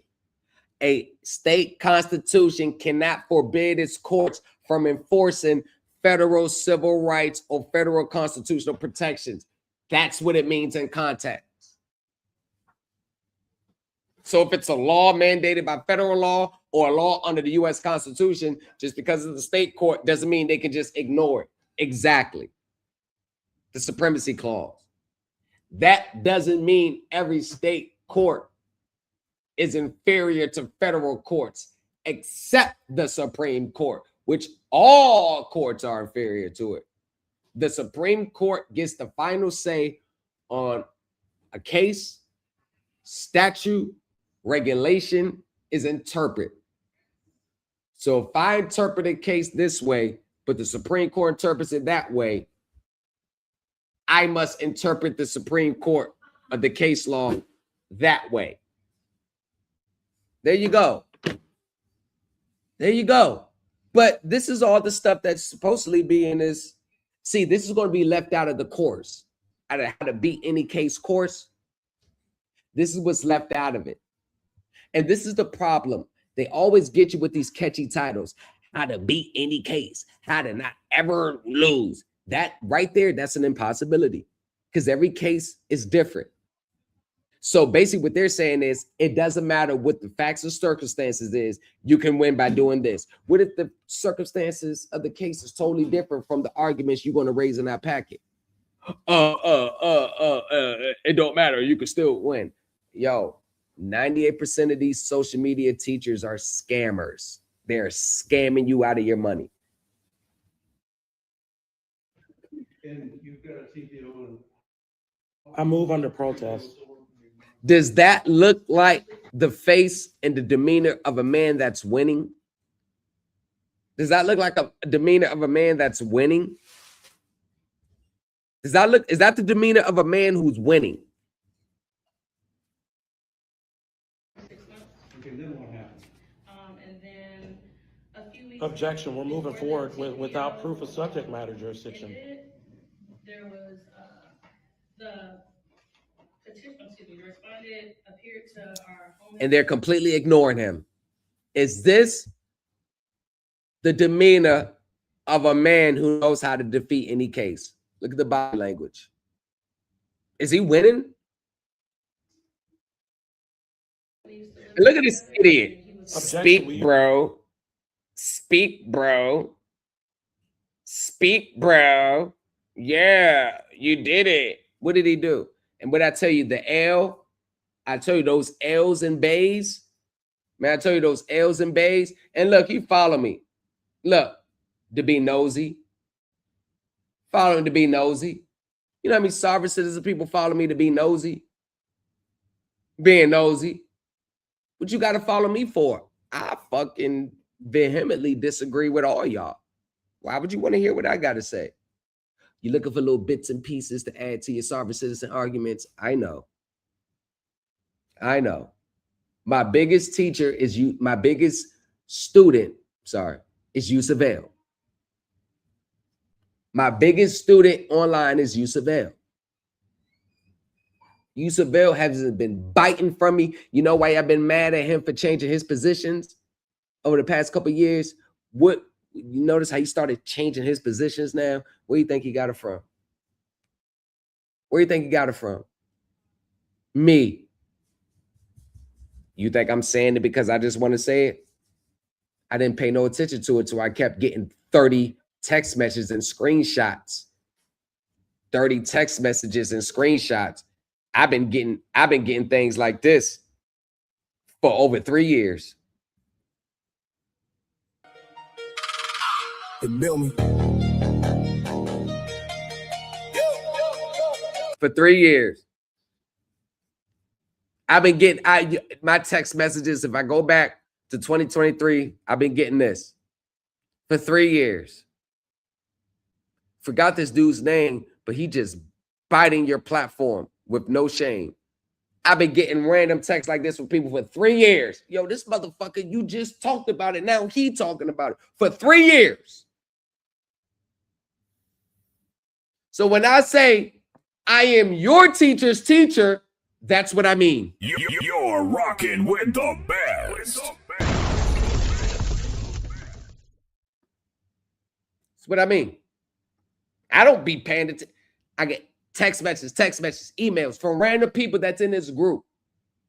Yo, I was wondering where he changed from, but then I watch your videos. Now I see where Yusuf got it. I was in his class for this. Now I see. You're his teacher for real.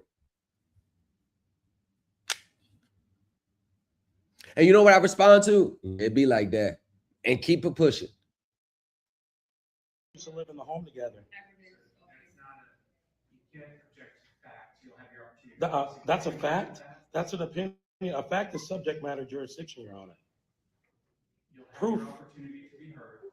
I have to lock in on the facts as presented. Your Honor, you've abandoned your neutrality. You've abandoned your neutrality under 28 USC 545. Your Honor, you're violating my rights to 28 USC 545. Once again, he's talking about federal courts. That this is a state case. Family court at that. 28 USC 505. 545. Used in a family court setting. Legit? No. 28 USC 545 in a family court setting is completely legally illegitimate. It deals with residents. It states that the U.S. attorneys and assistant U.S. attorneys must reside within the specific federal district to which they are appointed. What the hell does that have to do with anything? You've abandoned your neutrality. You've abandoned your neutrality under 28 USC 545. What the hell does that got to do with anything?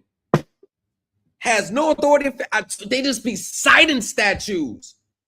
They just be citing. They just be saying anything. How the hell can you interpret that? You know what it shows?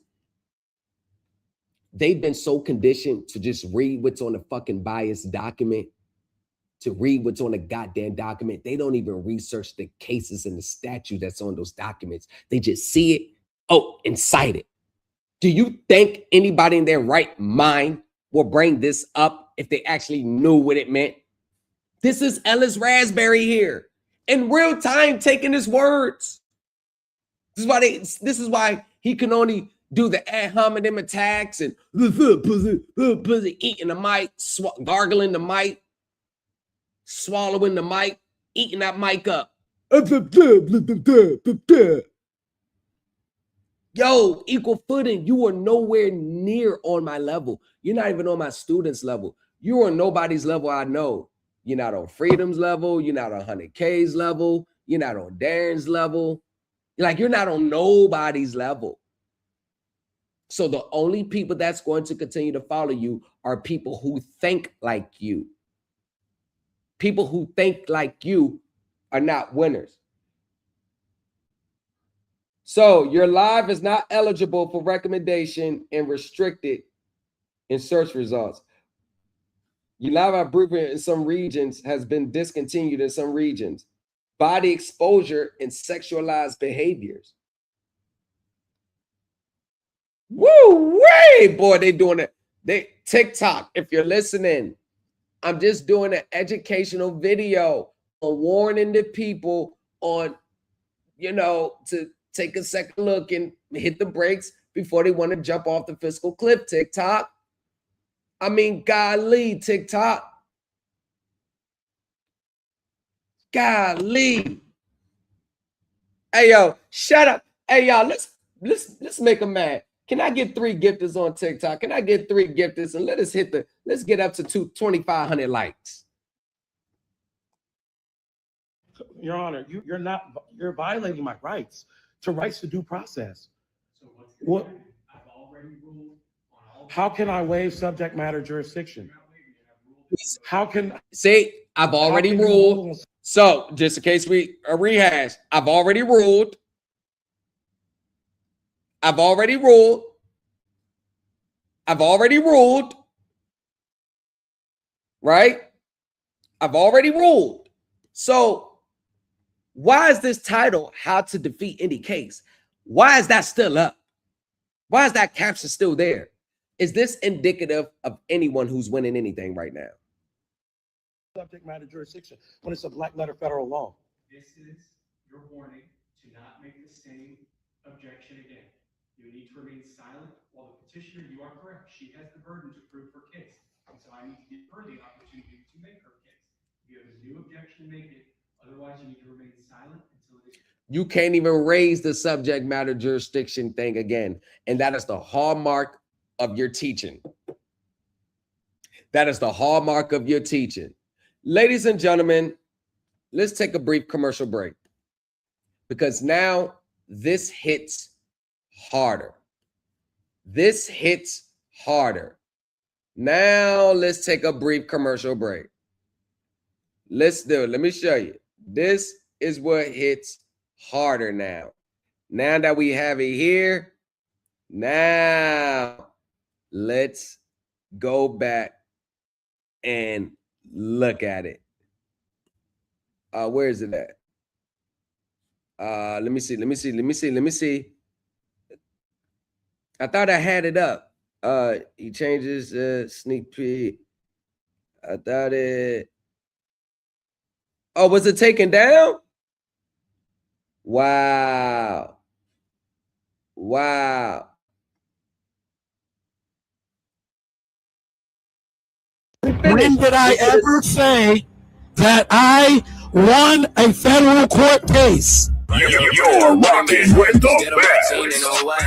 They rolling the dice, we want because we. Hey, listen. This is why I want to do this on the neutral ground, because you can't dominate the whole flow in the debate, bro. It's not about spinning a narrative. You're trying to spin a narrative instead of having an argument. Okay, so you're trying to bring up cases that are not finally dispositioned. You don't know the final outcome in that case. You can assume what the outcome. Hold on, let me finish. When did I ever say that I won a federal court case?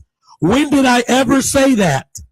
You said it in multiple lives that you did. I've never said. Everybody that's in the chat, the 40 people that are here, put a 1 in the chat if I have ever said that I won a federal court case. That ends everything. What are we debating about then? Because I won mine via settlement. It didn't have to go to judgment. They decide we're going to give you what you want now. We're never going to wait for the judge to give it to you because you may get way more. So we're going to give you what you want. You mean to tell me that a settlement of your federal lawsuit is just not as good as a judgment? When you know what a settlement means? Your merits were correct. We don't want to fight. We don't want to argue. Here you go. A settlement should be everyone's fucking aim. The aim to get, if I can settle everything that I wanted in the judgment, if I can settle what you now for, why continue to fight? See, don't even make economic sense. Stop. You capping right there, bro. Well, I wasn't mine. You're in my line. You're in my live. I hear it because I won my case. you haven't. I settled my. He said you haven't won. You're rocking with. He said you haven't won. I settled my. You're rocking with. Oh, for my mortgage legal beagles too. This is what I mean. When I say wins, this is what I mean. The best.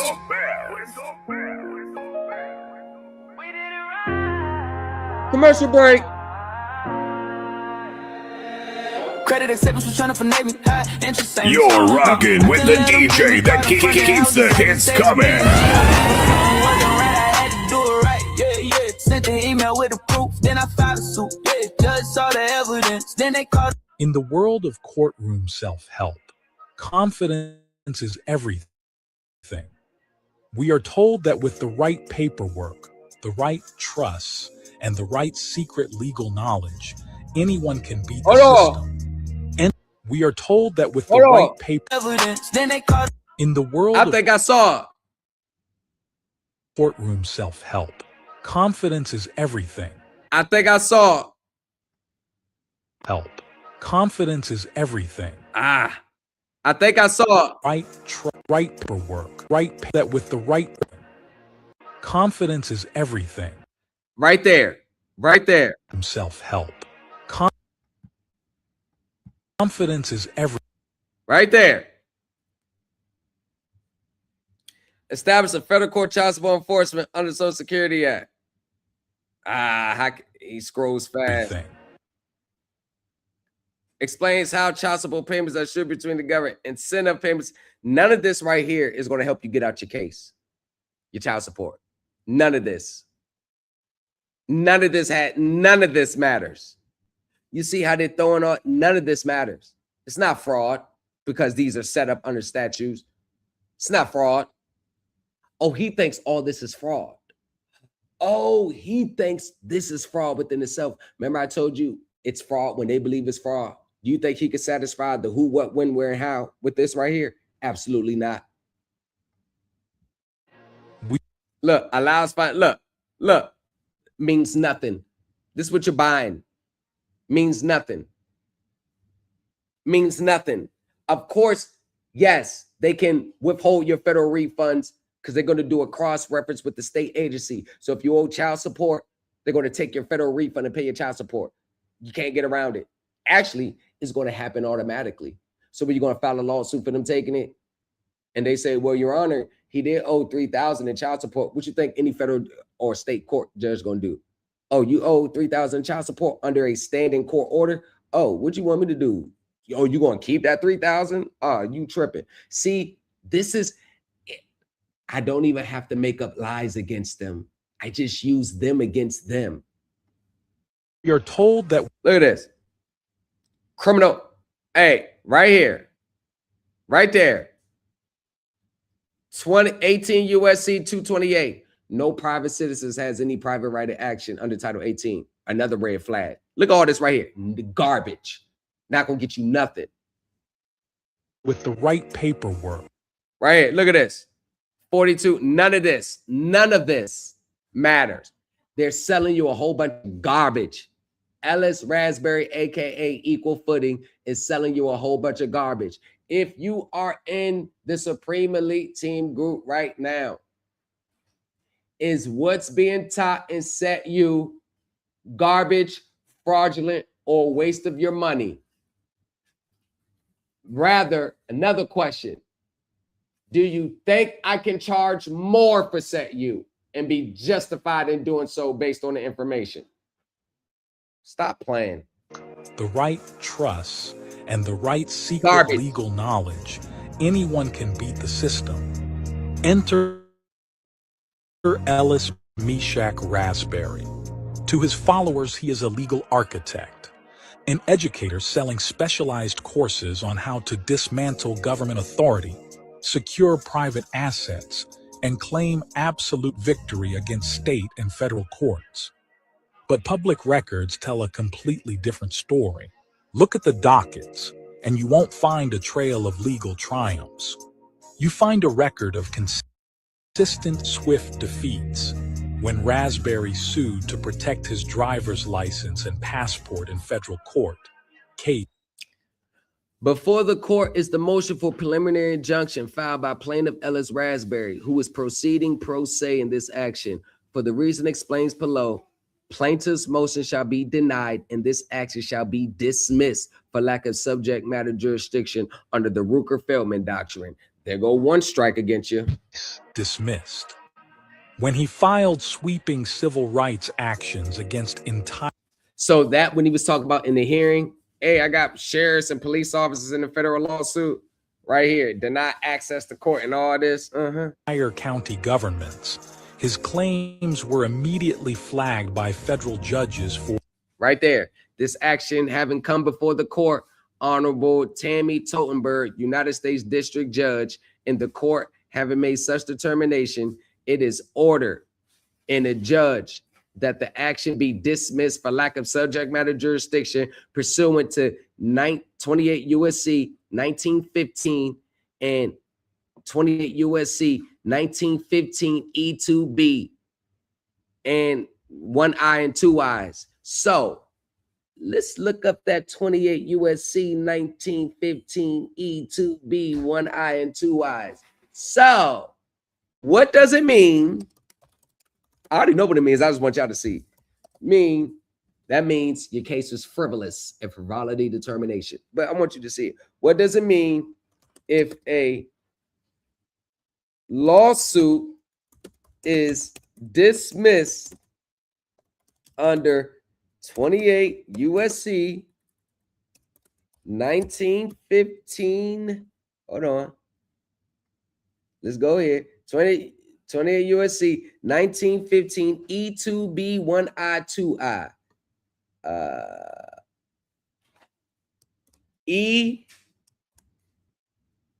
E2B 1 eye 2 eye. E2B 1 eye 2 eyes. What does it mean? If a lawsuit is dismissed under 28 U.S.C. 1915 E2B 1 eye 2 eye, it means a federal judge reviewed the complaint during an initial screening and determined that the case is legally meritless, fundamentally flawed, or explicitly filed to harass the defendants. The specific statute applies to litigants who ask the court for informer pauper status, meaning when you social media sovereign citizen gurus, none of y'all ever want to pay the filing fee because you have the mindset that you don't really owe anybody anything. You don't really owe anybody. You don't got to pay nothing back. So you never want to pay the filing fee. And when you pay the filing fee, you bypass this initial screening.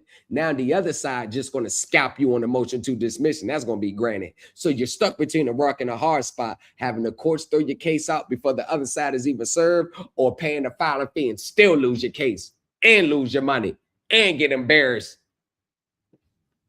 which allows low-income individuals to file lawsuits without prepaying the standard federal court fees. To prevent people from abusing free court access, federal law mandates that judges pre-screen these complaints and dismiss them immediately if they violate specific rules. The exact subsections cited in the dismissal order carry heavy legal weight. Subsection I, the first I, frivolous, means the factual allegations are completely unbelievable, e.g., delusion or fanciful claims, or the legal argument has absolutely no foundation in actual law. This is what you're going to get when you follow Ellis Raspberry. Malicious means the lawsuit was not filed to fix a legitimate legal injury, but rather to harass, embarrass, or abuse the target of the suit, which is clearly what he's doing here. Subsection 2I's, failed to state a claim on which relief can be granted. This is the hallmarks of what they talk about on social media. This is the hallmarks. Remember when I said all you got to do is throw their claims under the legal lens? What happens when the claims come under the legal lens? Means that even even if every factual claim in the complaint were 100% true, there is no actual law or statute that allows a court to grant a remedy or award damages for it. Welcome to the social media teachings and their claims. The claims that they go around wasting time and energy on what people pay to learn, what they fire up their live streams and talks about. When you put it under the legal lens, there is nothing on the books, on the statute, case law that can even provide them the remedy they seek. The legal standard used here is the exact same strict threshold as a standard Rule 12b6 motion. The case is stopped. The court will not allow the lawsuit to proceed. The court clerk will not issue summons, and the defendants will never be forced to step into court or file a formal answer. That has been Ellis Raspberry since February this year, since he started filing lawsuits. Look at it. Now, back to the commercial. That motherfucker hit. That motherfucker hit hard. Records tell a completely different story. That motherfucker hit hard now, don't it? Now that we got that, let's go. Look at the dockets, and you won't find a trail of legal triumphs. You find a record of consistent, swift defeats. When Raspberry sued to protect his driver's license and passport in federal court, case dismissed. When he filed sweeping civil rights actions against entire county governments, his claims were immediately flagged by federal judges for frivolity reviews. The court's polite way of... As senior judge of the Northern District of Georgia, I decline assignment of this case. The clerk is directed not to substitute another case for this action. So ordered. Getting spanked. But Ellis Raspberry would never look in the mirror and say, maybe I'm doing something wrong. This is another one. See, Ellis Raspberry, equal footing. You can assume about me. You can go to the ad hominem attacks. I'm going to stick straight to the facts. This is why you didn't want to talk about none of these cases. You want to talk about your new cases that you filed, which are going to meet the same fate. Oh, by the way, I know you have a contempt hearing coming up in August, and I'll be watching that case closely. As you can see, Ellis, I'm on your ass. I'm on your ass. Asking if a lawsuit is completely baseless. From Georgia to Maryland, his grand legal maneuvers have resulted in terminated defendants, closed cases, and immediate remands back to local courts. As of today, right here, before the court, oh yeah, we have seen that. Today, Ellis Raspberry has not won a single landmark case, civil judgment, or protective order. Yet the digital storefront remains open. The educational courses are still for sale. It raises a profound question about the modern, sovereign legal industry. How does an educator sell a masterclass on winning cases, using the exact same playbook that leaves him empty-handed in front of every judge he faces?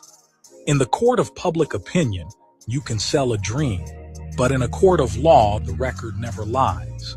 And Ellis Raspberry's record is a masterclass in losing.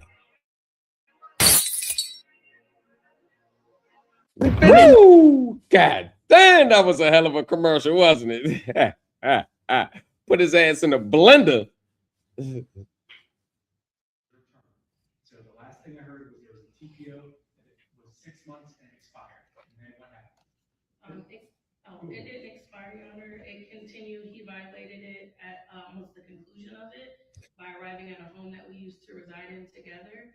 Oh, so you violated the TPO as it was about to expire for residing at a home that you lived together. Oh. Pleading that it was, well, making a claim that it was void and that he had. Oh, the documents that he said it was void. So remember when I was reading the police report the other day? That's what they're talking about. He was arrested because he filed an affidavit of truth and a writ of quo warranto. And since he filed it, He thought it voided the TPO. Look at the mindset of an individual. He files an affidavit of truth and a quo warranto. No judge signed off on the order invalidating the TPO. None of that. So then he was arrested at her house for violating the TPO.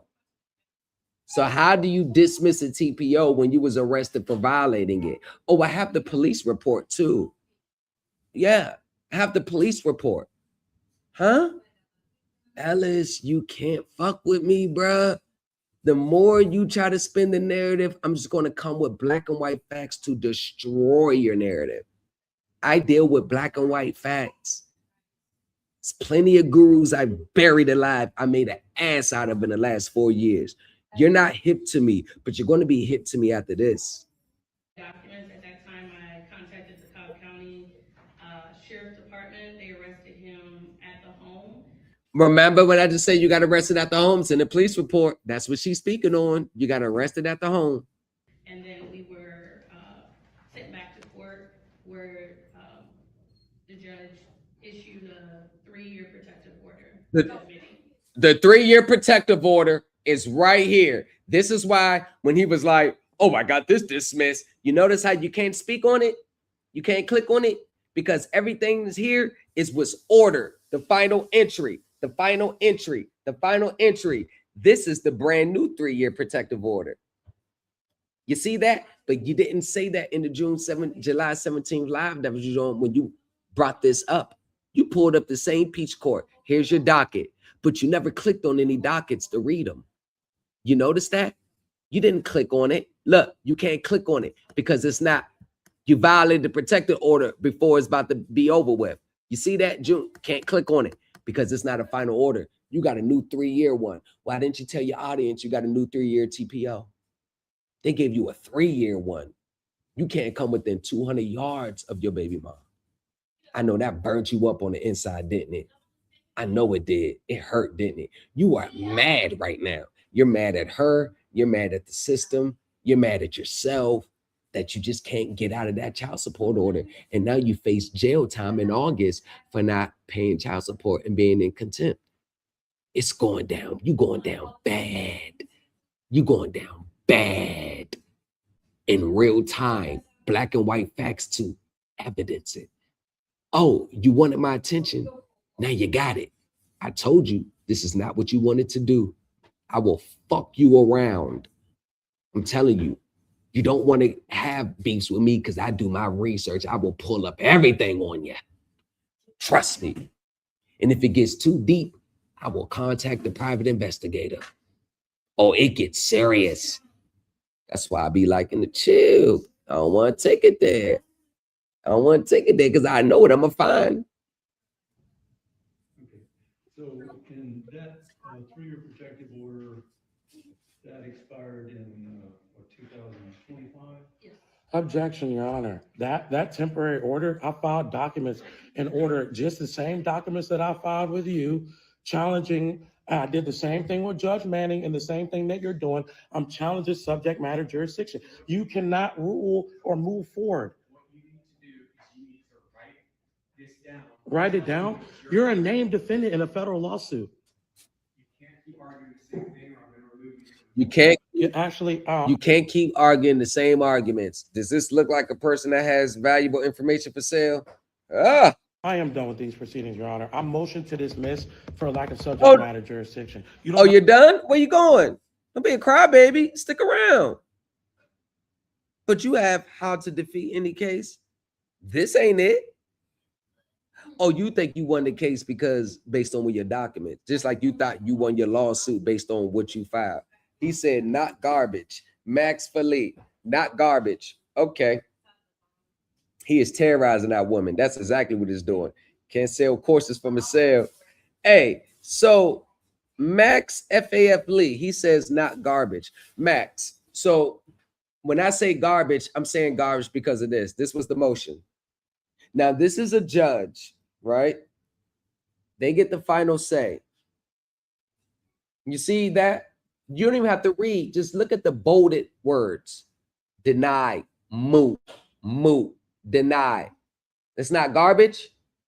Huh? And we get into the grand finale in this motion here that all precipitated from that case that we're watching now. That's why we're going over the whole proceedings. You see? What you think? So what do you think about this? What do you think about this part? Let me read this part to you, Max. The respondent objected to petitioner's counsel's reference to him as a sovereign citizen. You know what's so crazy, Max? I call Ellis Raspberry a sovereign citizen because he was making the same 40-year-old tired arguments that the ones who stood on it. Yeah, I'm a sovereign citizen. Yeah, the ones who would go into court and say, I'm a sovereign citizen raised before you even knew about this stuff. Theirs were getting denied.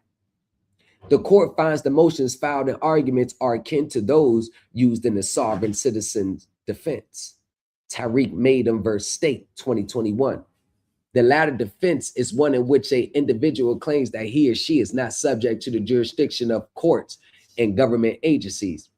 And it is defense that has no conceivable validity in American law. Such arguments and defenses should be summarily rejected.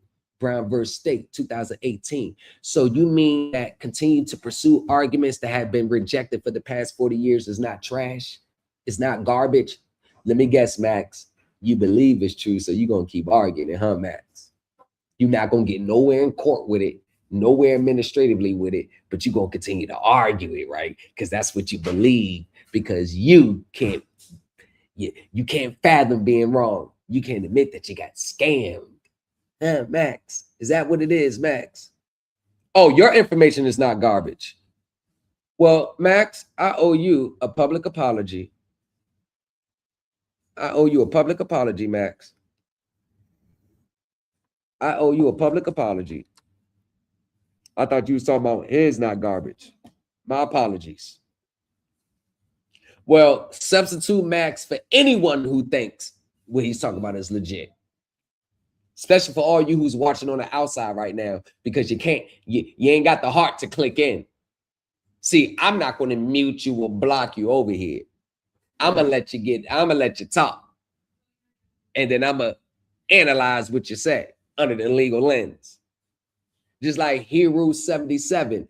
I find it odd, like people, Hero 77, you was arguing me down on the panel with Alibi and Lawful Living when Darren had the panel last month. You was arguing me down. You was arguing me down, right? As a matter of fact, Hero, I don't know if he's here or not, but let me just show y'all what I'm talking about. This is the inconsistency with these people. This is why I don't believe half the people that comes on a different panel and be like, oh yeah, that shit ain't legit. No, I don't believe you. You want to know why I don't believe you? Want to know why I don't believe you? Because Hero, this is what you were doing. This is what you were doing in the last, when we was on the panel together. Oh yeah, I remember. I saw you yesterday in 100K's live. I saw you.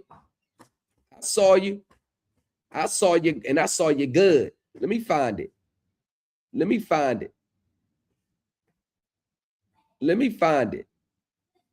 gonna find it for you. Where is it at? It was somewhere up in here. Don't worry. When I find it, I'm gonna let you know. I remember.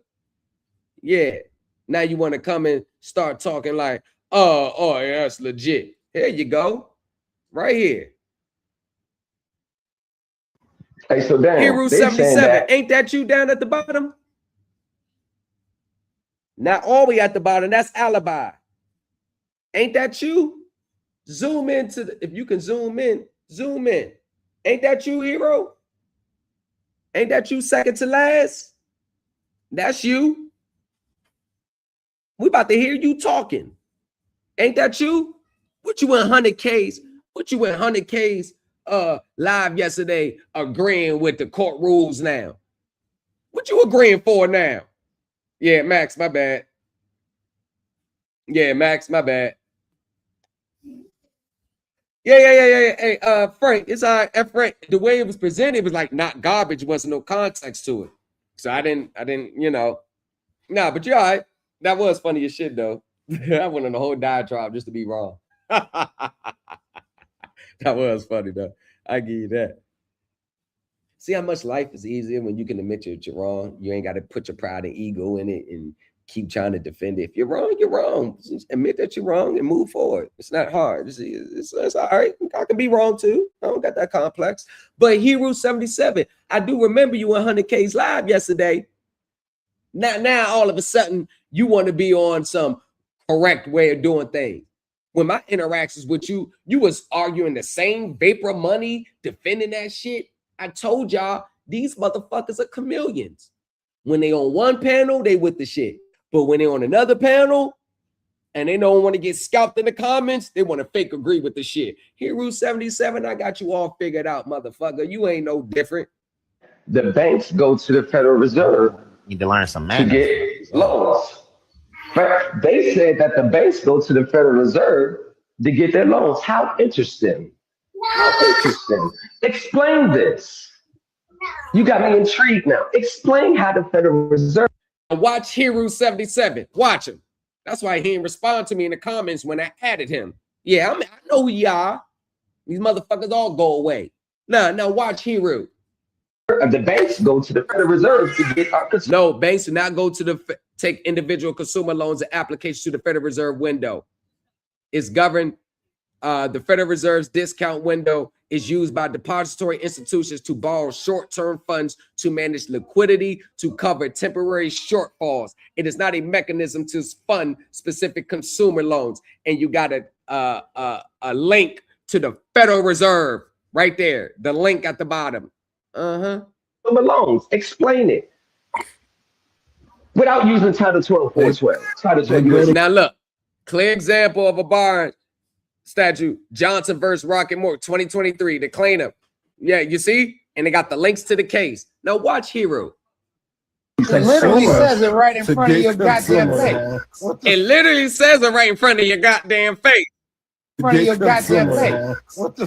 412. Title 12. It literally says it right in front of your goddamn face. What the? It literally says it right in front of your goddamn face. 12 USC section 412. Now you want to pop up in there yesterday talking about, oh yeah, the court rules. Yeah, they're wrong. The hell out of here. Yeah, Hebrew 77. I remember you asked him, listen, I ain't got no cut cards. You get on that fake fugazi shit, I'm going to call your ass out as soon as I see you in the panel. You better, I'm going to make y'all stand on y'all positions when you're around me. If I even slightly hear you agreeing with, oh, nah, don't agree me now, motherfucker. Yesterday, you was in a live saying the opposite. Yeah.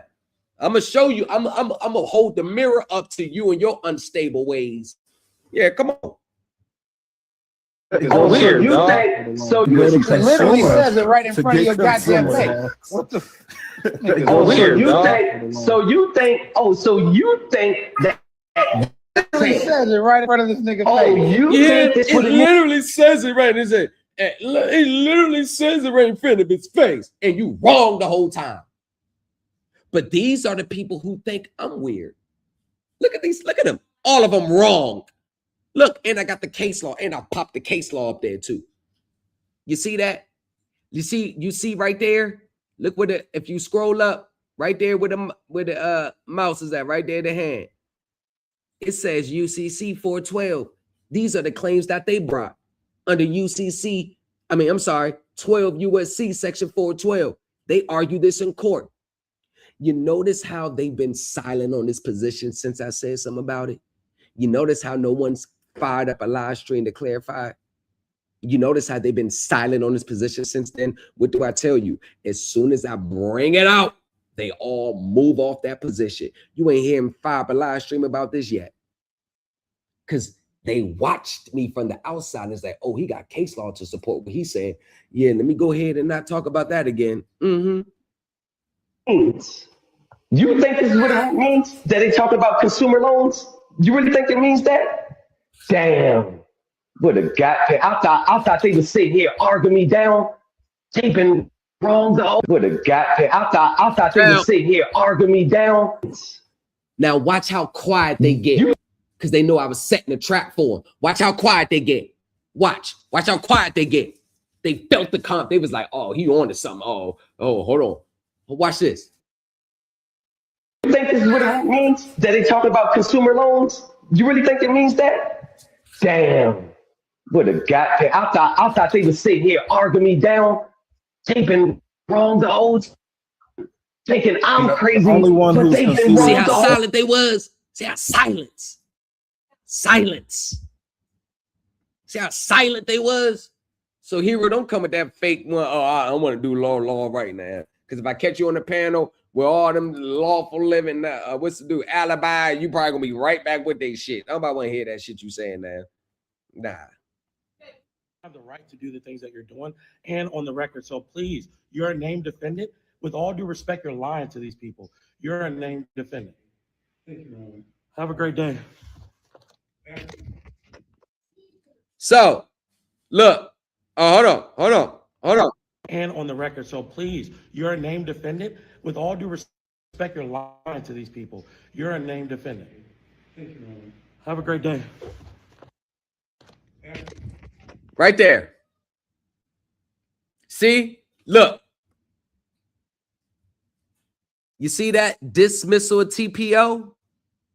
See down at the bottom? It says June 2nd.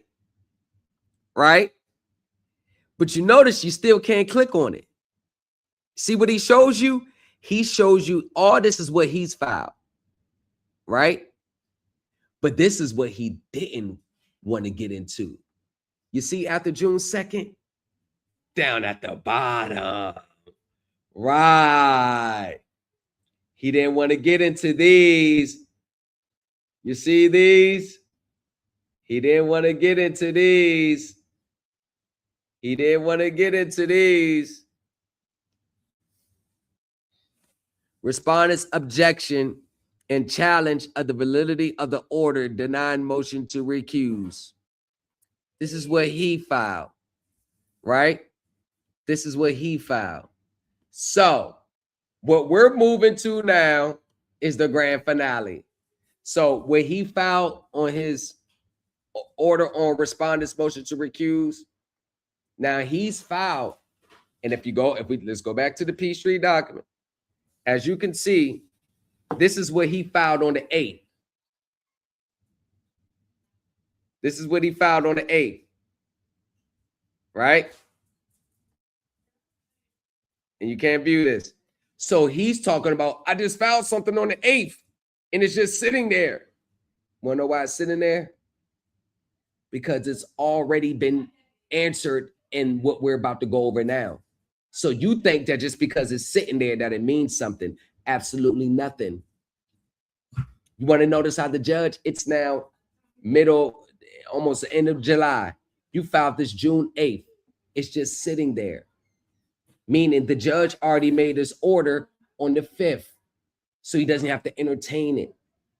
So just because it's sitting there doesn't mean they still don't have the rights to enforce the child support. There has not been no order on it. So he wanted to talk about this in the debate on July 17th. But once again, you can't talk about anything that's not solved. The judge hasn't even ruled on it, hasn't granted it, because he's already answered it and what we're about to get into right here.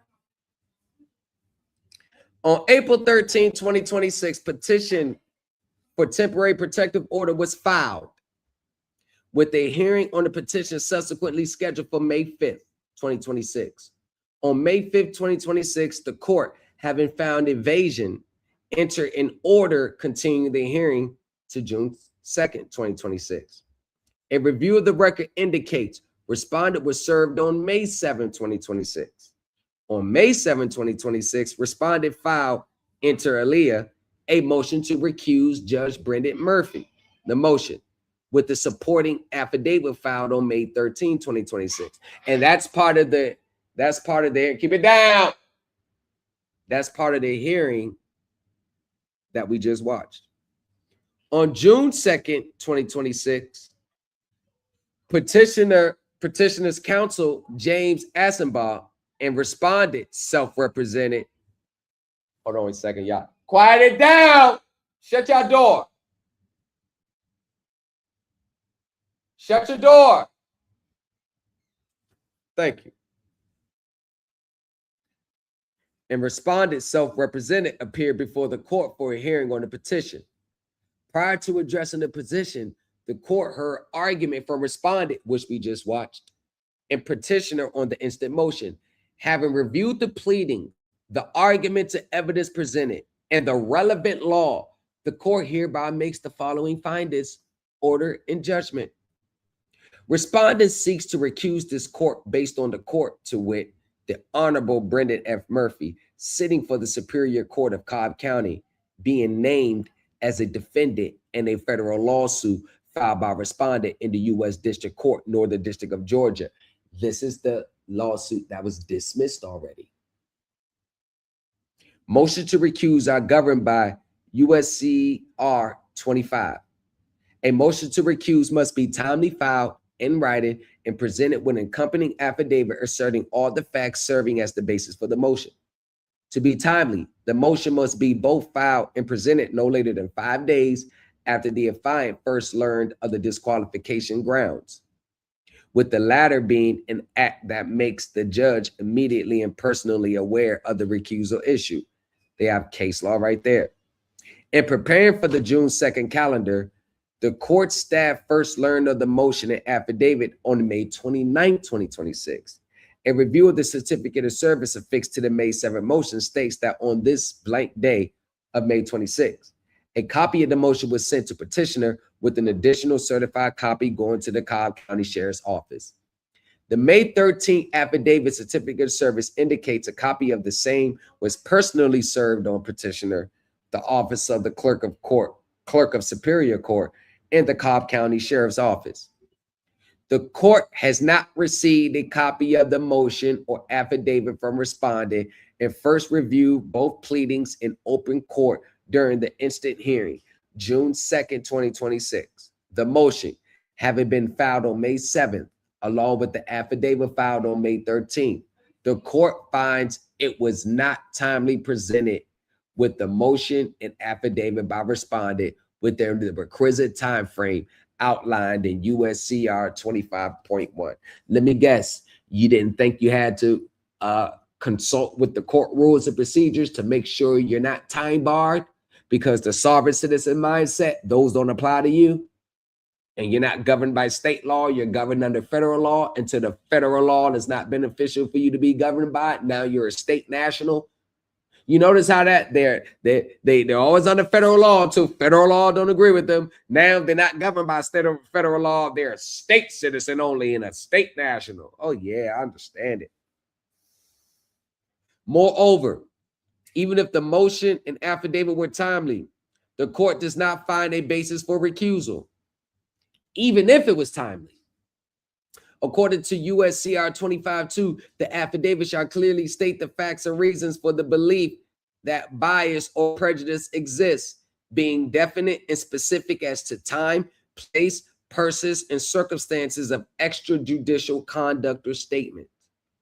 Now I'm going to finish the sentence after I read this footnote. The court notes that it became aware of the federal lawsuit on May 29, 2026, while preparing for the June 2nd calendar. The court has not been served with any lawsuit in which he has been named as a defendant involving respondent.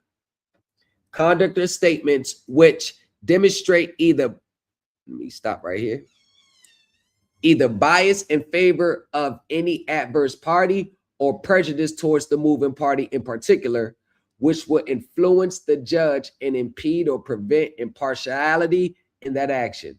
Included in the affidavit should be definite and specific foundational facts of the trial judge's extrajudicial conduct demonstrated a purported lack of impartiality and not stated in a conclusory fashion as a matter of opinion. Once again, this is evidence that Ellis Raspberry is concluding, not based on the elements required by the statute, it's based on because what he believes, aka these are how sovereign citizens think. They think a judge has violated the law when they believe they violated the law, not when the elements in their actions are in line with the elements which would signify a violation. Not with people like Ellis Raspberry. They believe an order is null and void as soon as they file something, not when the judge actually issues an order nullifying their prior order. Not the way normal legal people interpret it. Like, he thinks he won a federal lawsuit based on what he filed, not because there's an order granting him the judgment or the relief requested. The affidavit must give fair support to the charge of a bent of mind that may prevent or impede impartiality of judgment. Here's the case law to support it. Taking these facts as true, a court must determine if they warrant recusal. In the case of Rice versus Cannon, the appellate court affirmed the trial court's denial of a recusal, the basis of which the court's perceived bias following the movement's filing of a federal lawsuit against the trial court. A federal lawsuit premised on conclusory, unsubstantiated allegations based on the movement's dissatisfaction with prior rulings of the trial court cannot be used by litigants to delay the administration of justice and to judge shop. This is the hallmark of Ellis Raspberry and other similarly sovereign citizens. They always file a lawsuit after the judge rules in a way that they don't like. Basically, when the judge rules against them, then the judge must have broke the law. This is why when you see a foreclosure judgment against people online, they'll come on the panel and the first thing is out of their mouths is they just filed the federal lawsuit today. So then they all trauma bond on the panel and start huddling up, start talking about the case in hopes of getting hope and confidence by the people in the comments on the panel.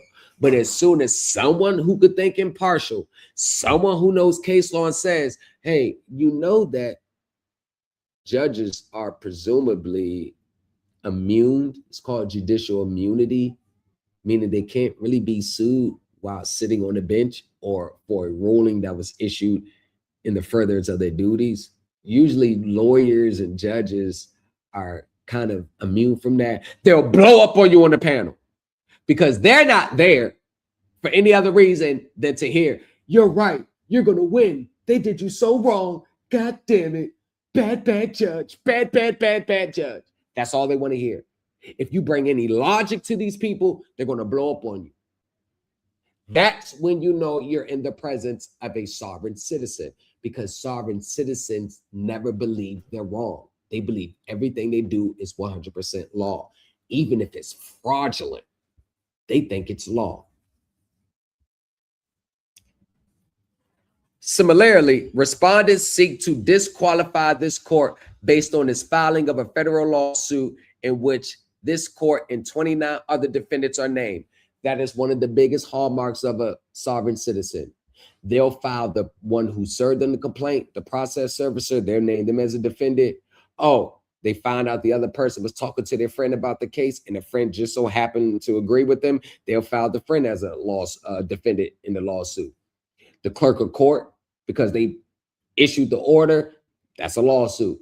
The lawyer who represented the other side, they're the defendant in the lawsuit as well. They use these lawsuits as a way to attack and harass people who they feel has trampled over their rights. See, in Ellis's mind, these are his rights and they're supported by law. And since the court's not recognizing the vehicle in the manner in which he wants to express his rights or bring his claims, he thinks that the judge is violating his rights. The same misguided belief that other sovereign citizens think. They think that since their rights are not recognized at no matter the cost, that their rights are being violated. And now that he's throwing a bitch fit, we call that a bitch fit. Now he wants to sue 29 people, not because there's legal merits to his claim, not because he can prove it, not because he has suffered real injury. He's filing a lawsuit just like all other sovereign citizens when they're mad at the outcomes, because it's easier for them to file a lawsuit naming 29 defendants, which you have to prove 29 different people violated your rights, 29 different elements, 29 different capacities in which they carried out the orders, which means you got to research 29 different statutes, 29 different, making it so much harder on yourself to prove every single element against 29 different defendants. Nah, he's only doing that because he's mad at the system. He's mad at himself. He's really mad at his baby mom. And then he's mad at the system and he's frustrated. We call these emotional filings. He's only filing this because he's mad. The allegations contained therein concern respondents' prior criminal and civil matters in both the Cobb County Magistrate and Superior Courts, as well as Fulton County Superior Court. You got a criminal record? Doesn't matter to me. That's not the issue. I don't care if you got a criminal record or not. The court finds respondents' allegations of bias, prejudice, and partiality are conclusory allegations based on the speculative outcome of litigation in which this court was named. So basically, he's saying, since you're a named defendant in a lawsuit, you're not going to give me my rights. You're not going to be impartial. And what is the number one thing that they do, pro se litigants do? They all make legal conclusions. The same thing the Supreme Court of the United States said you must not do if you want to survive a Rule 12b6 motion, masquerading their opinions as facts. What do they do online on these panels every day? They masquerade their opinions on what they believe the law says as 100% factual. Accordingly, the court does not find respondents' lawsuit filing is sufficient to support recusal. A judge may have a duty to sua sponte, meaning on his own accord, recuse himself in light, just in case. Does sua sponte basically mean on the judge's own accord or own motion?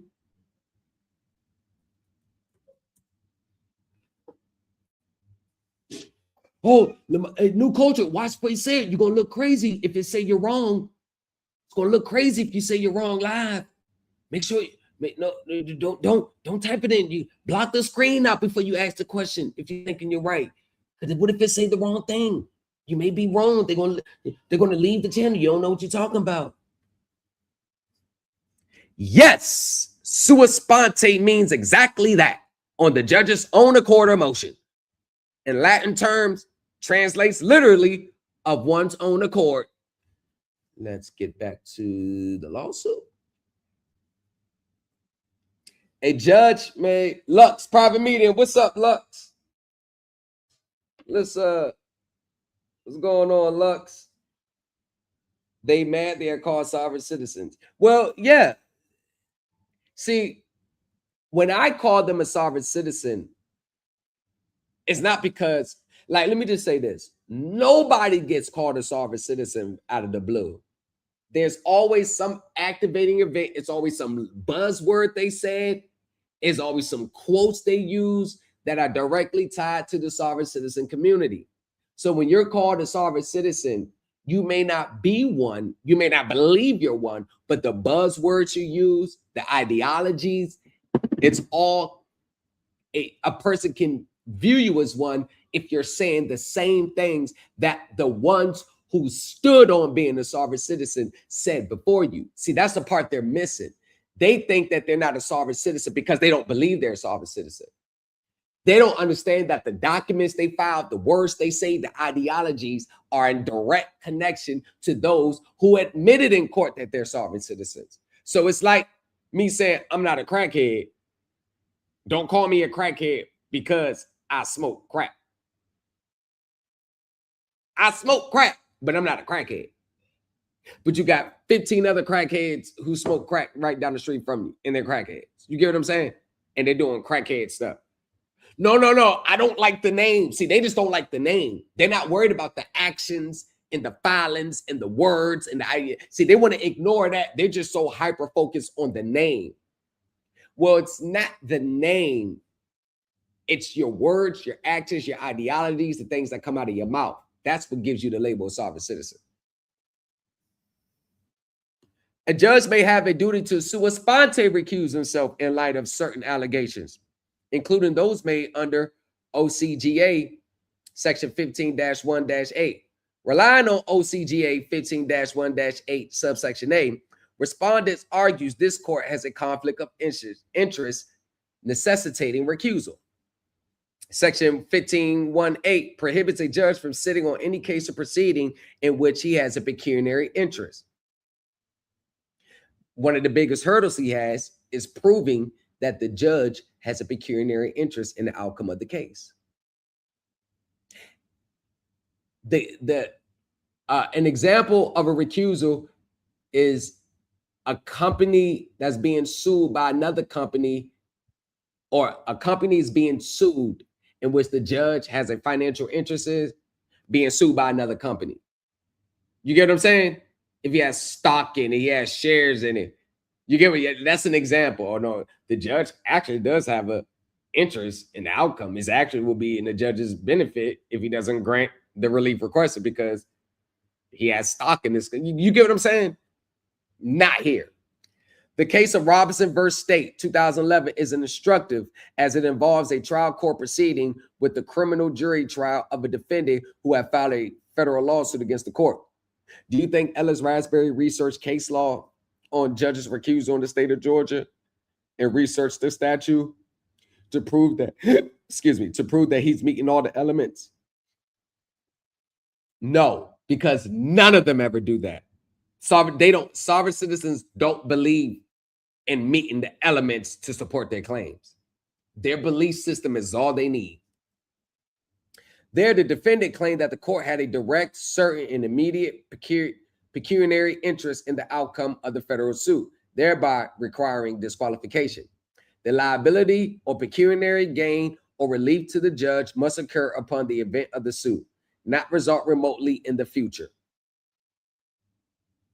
Basically, you can't speculate what's going to happen. The appellate court stated that the pecuniary interest alleged was as to the federal lawsuit, not the pending criminal matter where recusal was sought. And you notice how Ellis Raspberry made the same conclusions. He made the same conclusions that is going to get you shut down at the door on the recusal. So if we were keeping record, every argument he's made, every allegations made, every claim asserted, every motions filed were all dead on arrival. And normally when you see people file a bunch of dead on arrival motions, it's in the sovereign citizen community because their motions are filed principally on belief systems, emotions, and I don't have to follow court rules and procedures because I'm not a U.S. citizen. It's always a mixture of those.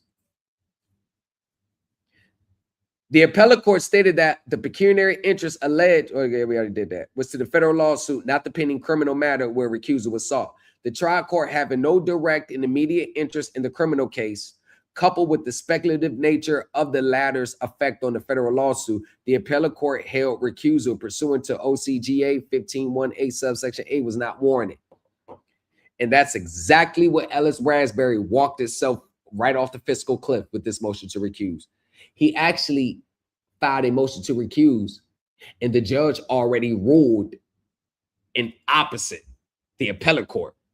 So he's filed a motion that was already decided by the appellate court, not in his favor.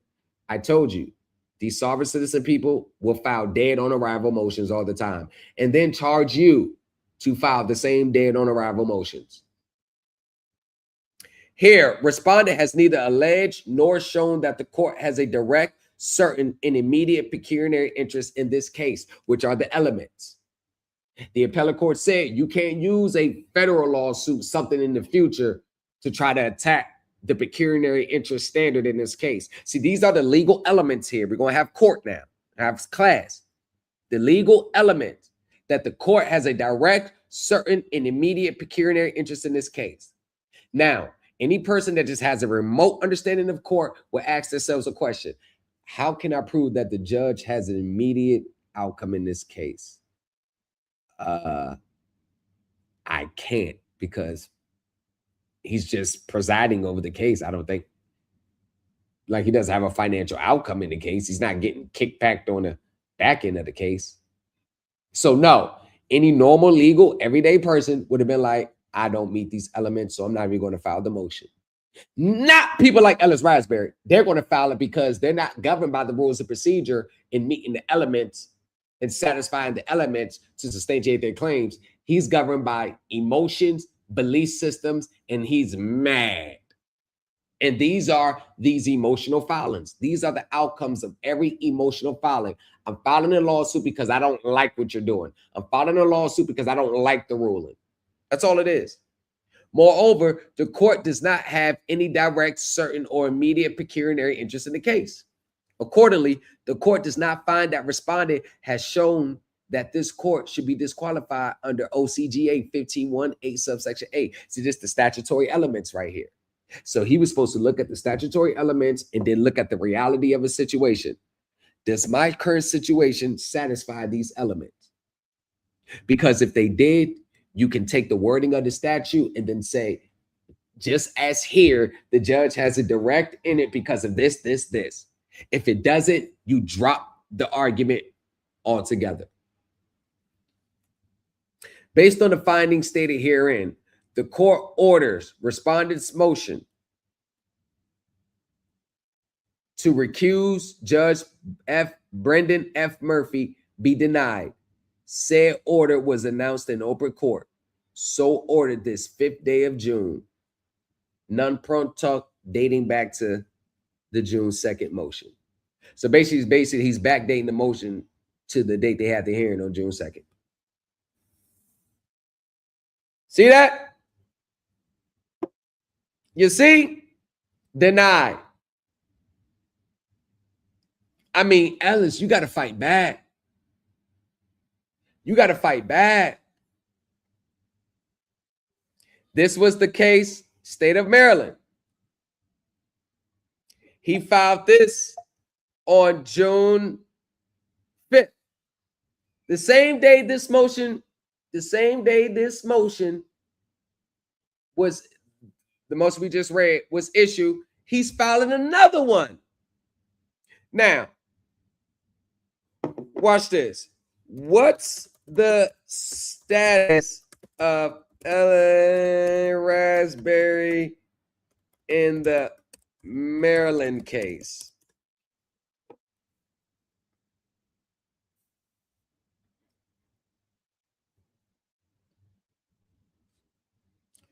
Okay. In the Maryland federal case, Fuller versus State of Maryland, right here.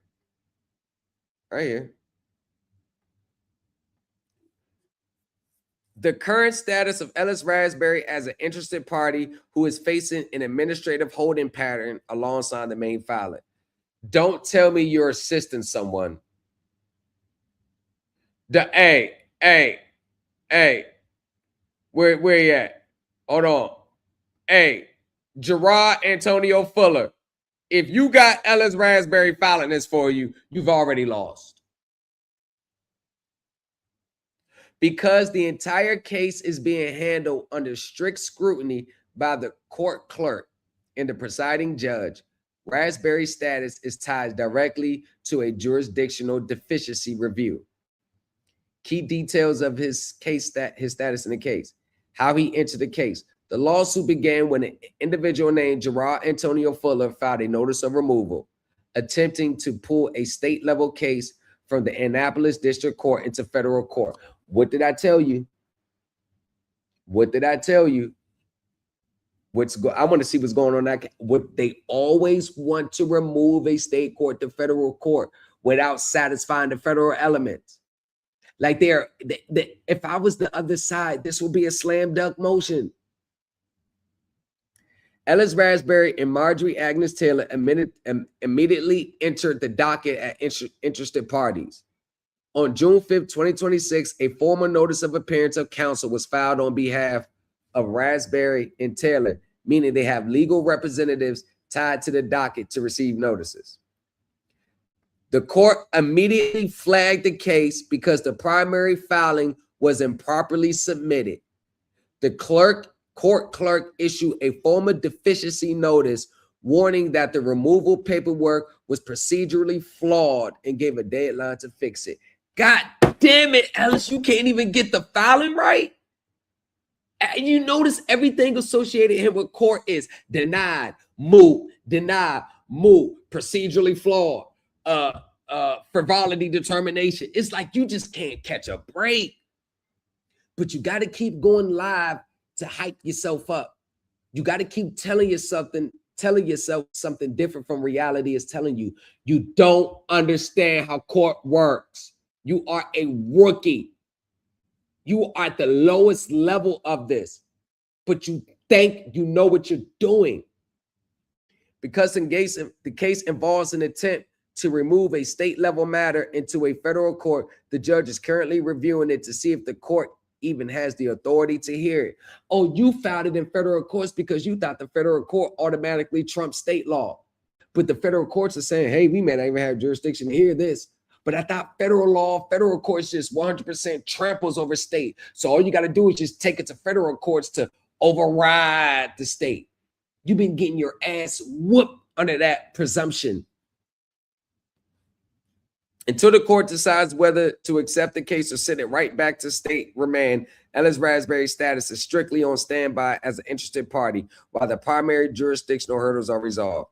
No active motion submitted by Raspberry can be effectively granted until the court established that it has proper jurisdiction over the case itself.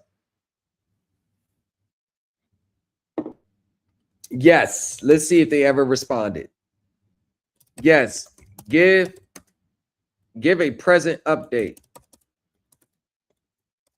Because I don't want to go into the federal court in Maryland to pull the case. Wow. Oh. It looks like I will. So this was the case that you was talking about that was active on your July 17th live.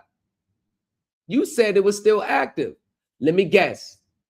You think it's still active because you refiled again. You notice the pattern? He gets his cases dismissed, then refiles. Be like, no, the case is active now. I ain't talking about the new one. I'm talking about the one you just filed. Oh, well, nothing. It's active. No, it's not. So you say your case was active June 9th. You must have filed something new after this case was thrown out. Ellis Raspberry, how many times are your cases going to continue to get thrown out of court? And you see your pattern? There's no progression with you. You start off filing a lawsuit, it gets dismissed, you go right back to square one, file a minute complaint. I get dismissed, you go back to square one. You never made it to the second step in civil litigation. Like you've never gotten to the part where the judge says, okay, you can serve them. It's all been thrown out after you file. So that means you are not winning. You're losing every time. You're striking out, Ellis Raspberry. The Maryland federal case has been completely closed and thrown out of federal court. The jurisdictional holding pattern ended swiftly when the court took immediate sua sponte action.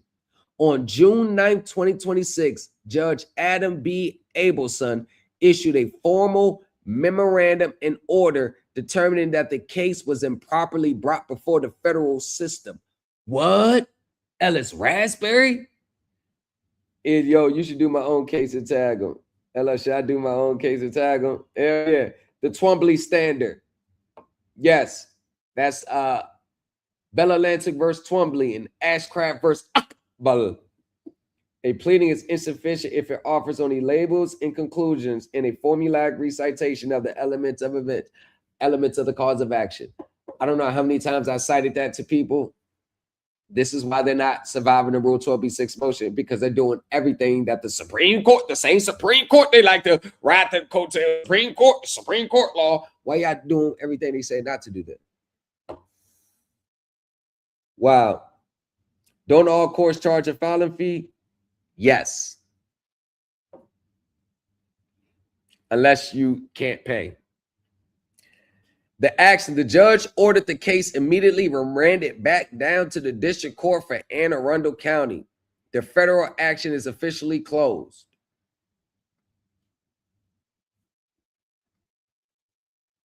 Wow. Look, Memorandum in order remanding the case to the district court for Anne Arundel County and closing this action. So Ellis Raspberry, why did you say that this case? Why did you say that this case was open? And it was last updated in July. There's nothing new on the record. It's closed. Why did you lie on July 17th in front of your audience? Ellis, you ain't want to get into this as well? You don't want to get into the Cobb County case. You want to get into the Broach case. You want to get into the Murph. I can see why you gaslighting me. You don't want to get into nothing. You ain't got nothing on the record that you can show. You know remotely what you're talking about. And notice how the filing fee was paid by Gerard Fuller. The $405. You notice how that was paid by Gerard. But when it comes to Ellis Raspberry in his own case, he don't want to pay the filing fee. Boy, Ellis, it's so easy. You are so easy, bro. You're not even a challenge. So let's go. Hold on, let me go here. I guess I can open this. All right. The result, the federal action is officially closed. Because the case was rejected by the federal judge and sent directly back to the Maryland State Court, Ellis Raspberry no longer holds active status in the federal judiciary for this matter. The federal court determined it lacks subject matter jurisdiction to hear the case, rendering the previous administrative deficiency notices and his counsel's notice of appearance completely moot at the federal level.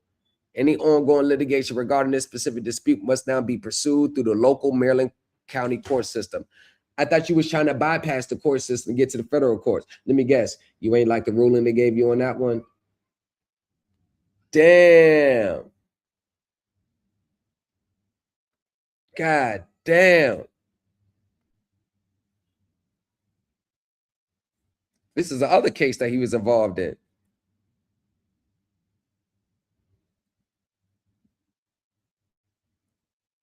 Shit. Antonio Gerard Fuller.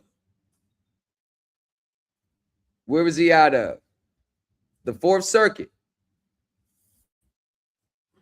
Oh.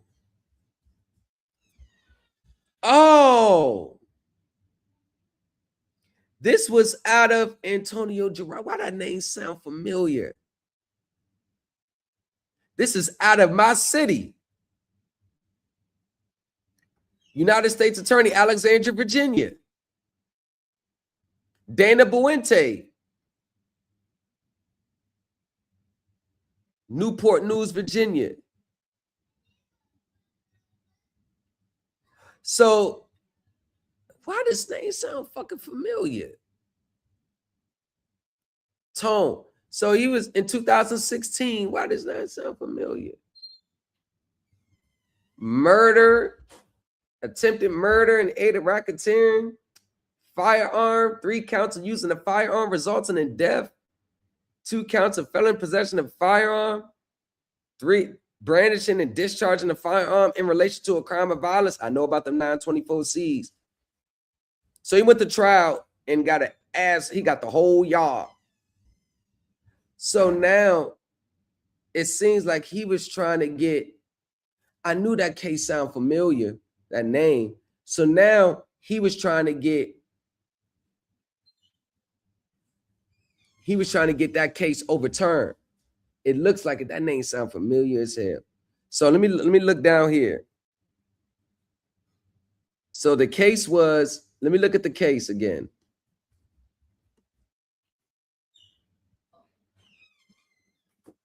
Gerard Antonio Fuller. Gerard Antonio Fuller.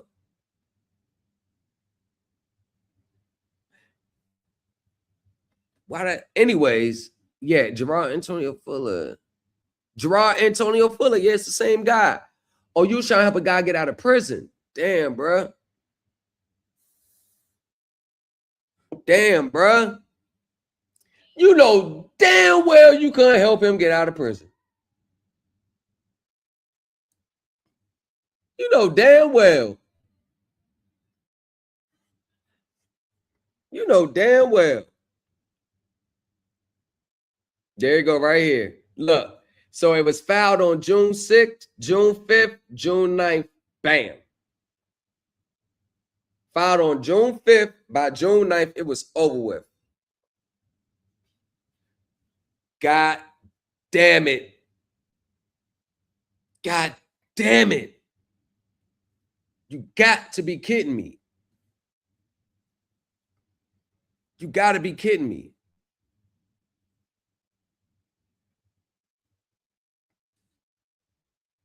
So he's not live. For entertainment purposes only. I bet. I bet. I bet. So y'all, let's see. Let's see. See who's live right now. Let's see if we can crash a live. Let's see if we can crash a live.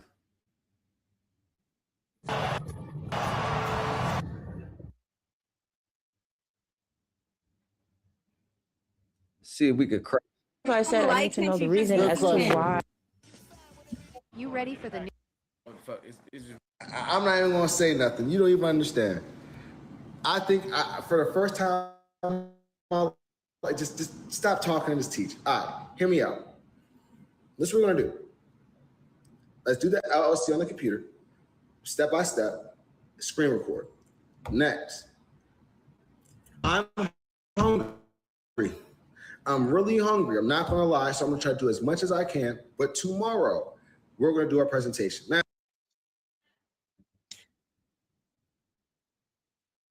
all right, they're missing out. Tell them, look, come on at like 8 o'clock because the first hour he gonna be. Oh, they got comms. In a circle I've been in and I've been out. Hey, welcome in. I mean, okay, the earth is round, but inside of the earth, we got flat surfaces. So, like, She's Moroccan. Remember, you weren't up here yet when I was saying she has that. So you know how I like that exotic look? Yeah. Yeah, she has that. You're a Gemini? Yeah, May 25th. Okay, so you were actually at the end. Wait a minute. Of getting things already pre-negotiated, getting videos posted, and talking. So, all right, repeat. Okay, I'll repeat it again. All right, now. Gonna be. He just vibing off the beat. This nigga ass. I'm really vibing off the motherfucking what's that sample? Oh, like, what's she talking about? Because I don't even got her number. What's she talking about? I know. I just got it. Basically, we're gonna fix things, okay? I just want. Yo, they got the FaceTime on this shit. Be nice, yo, bro. They got the FaceTime on it. That's crazy. So it's not that deferred revenue and I'm looking for. Nobody want to go live. Nobody live. You know, random. Yes, you guys. So, as Isaiah said, this is not random. This is actually lifelong experience. I'm trying to find somebody. You talk I don't deal with that realm. I know. Let me find a guru. Has black hair. My daddy, like, he was Hispanic. I'm trying to find a guru. That don't exist. Don't look, ain't no gurus on right now. Okay. Uh-oh. Mortgage. Does that late payment affect one from getting a home within 12 to 24 months? So that's a fun fact. It's never just, it is very rarely just one payment, like a one-off situation. Usually it's clusters, right? It's That's it. 30 days late, 30 days late, 30 days late, 30 days. I had a rolling 30-day late for 6 months. Well, Everything I do fake. Fugazi. Yeah, fake and fugazi. I need in the rapper for sure. Join the raffle. I promise you, you just might win it. And then it's gonna be crazy. It's gonna be a motherfucker who never thought they'll win it. That boy funny as hell. Cause I got a whole list. All right, y'all. So it don't look like charged off or it goes to collections. It don't look like I'm in Guru. Somebody came up to me. Don't look like the Guru going live.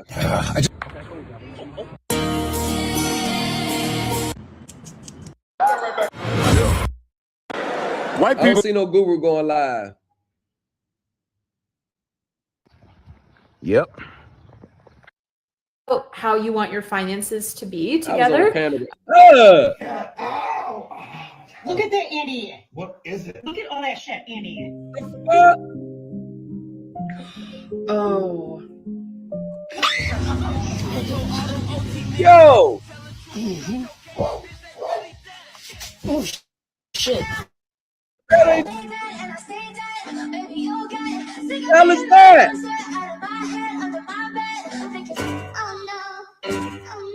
Oh, hell no.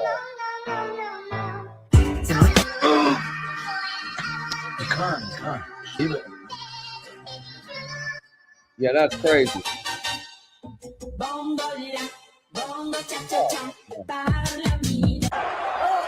Here's how I got money. I don't want to hear about.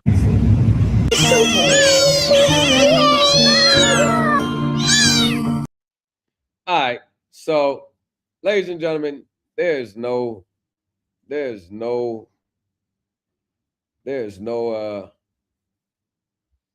all right, y'all. There's no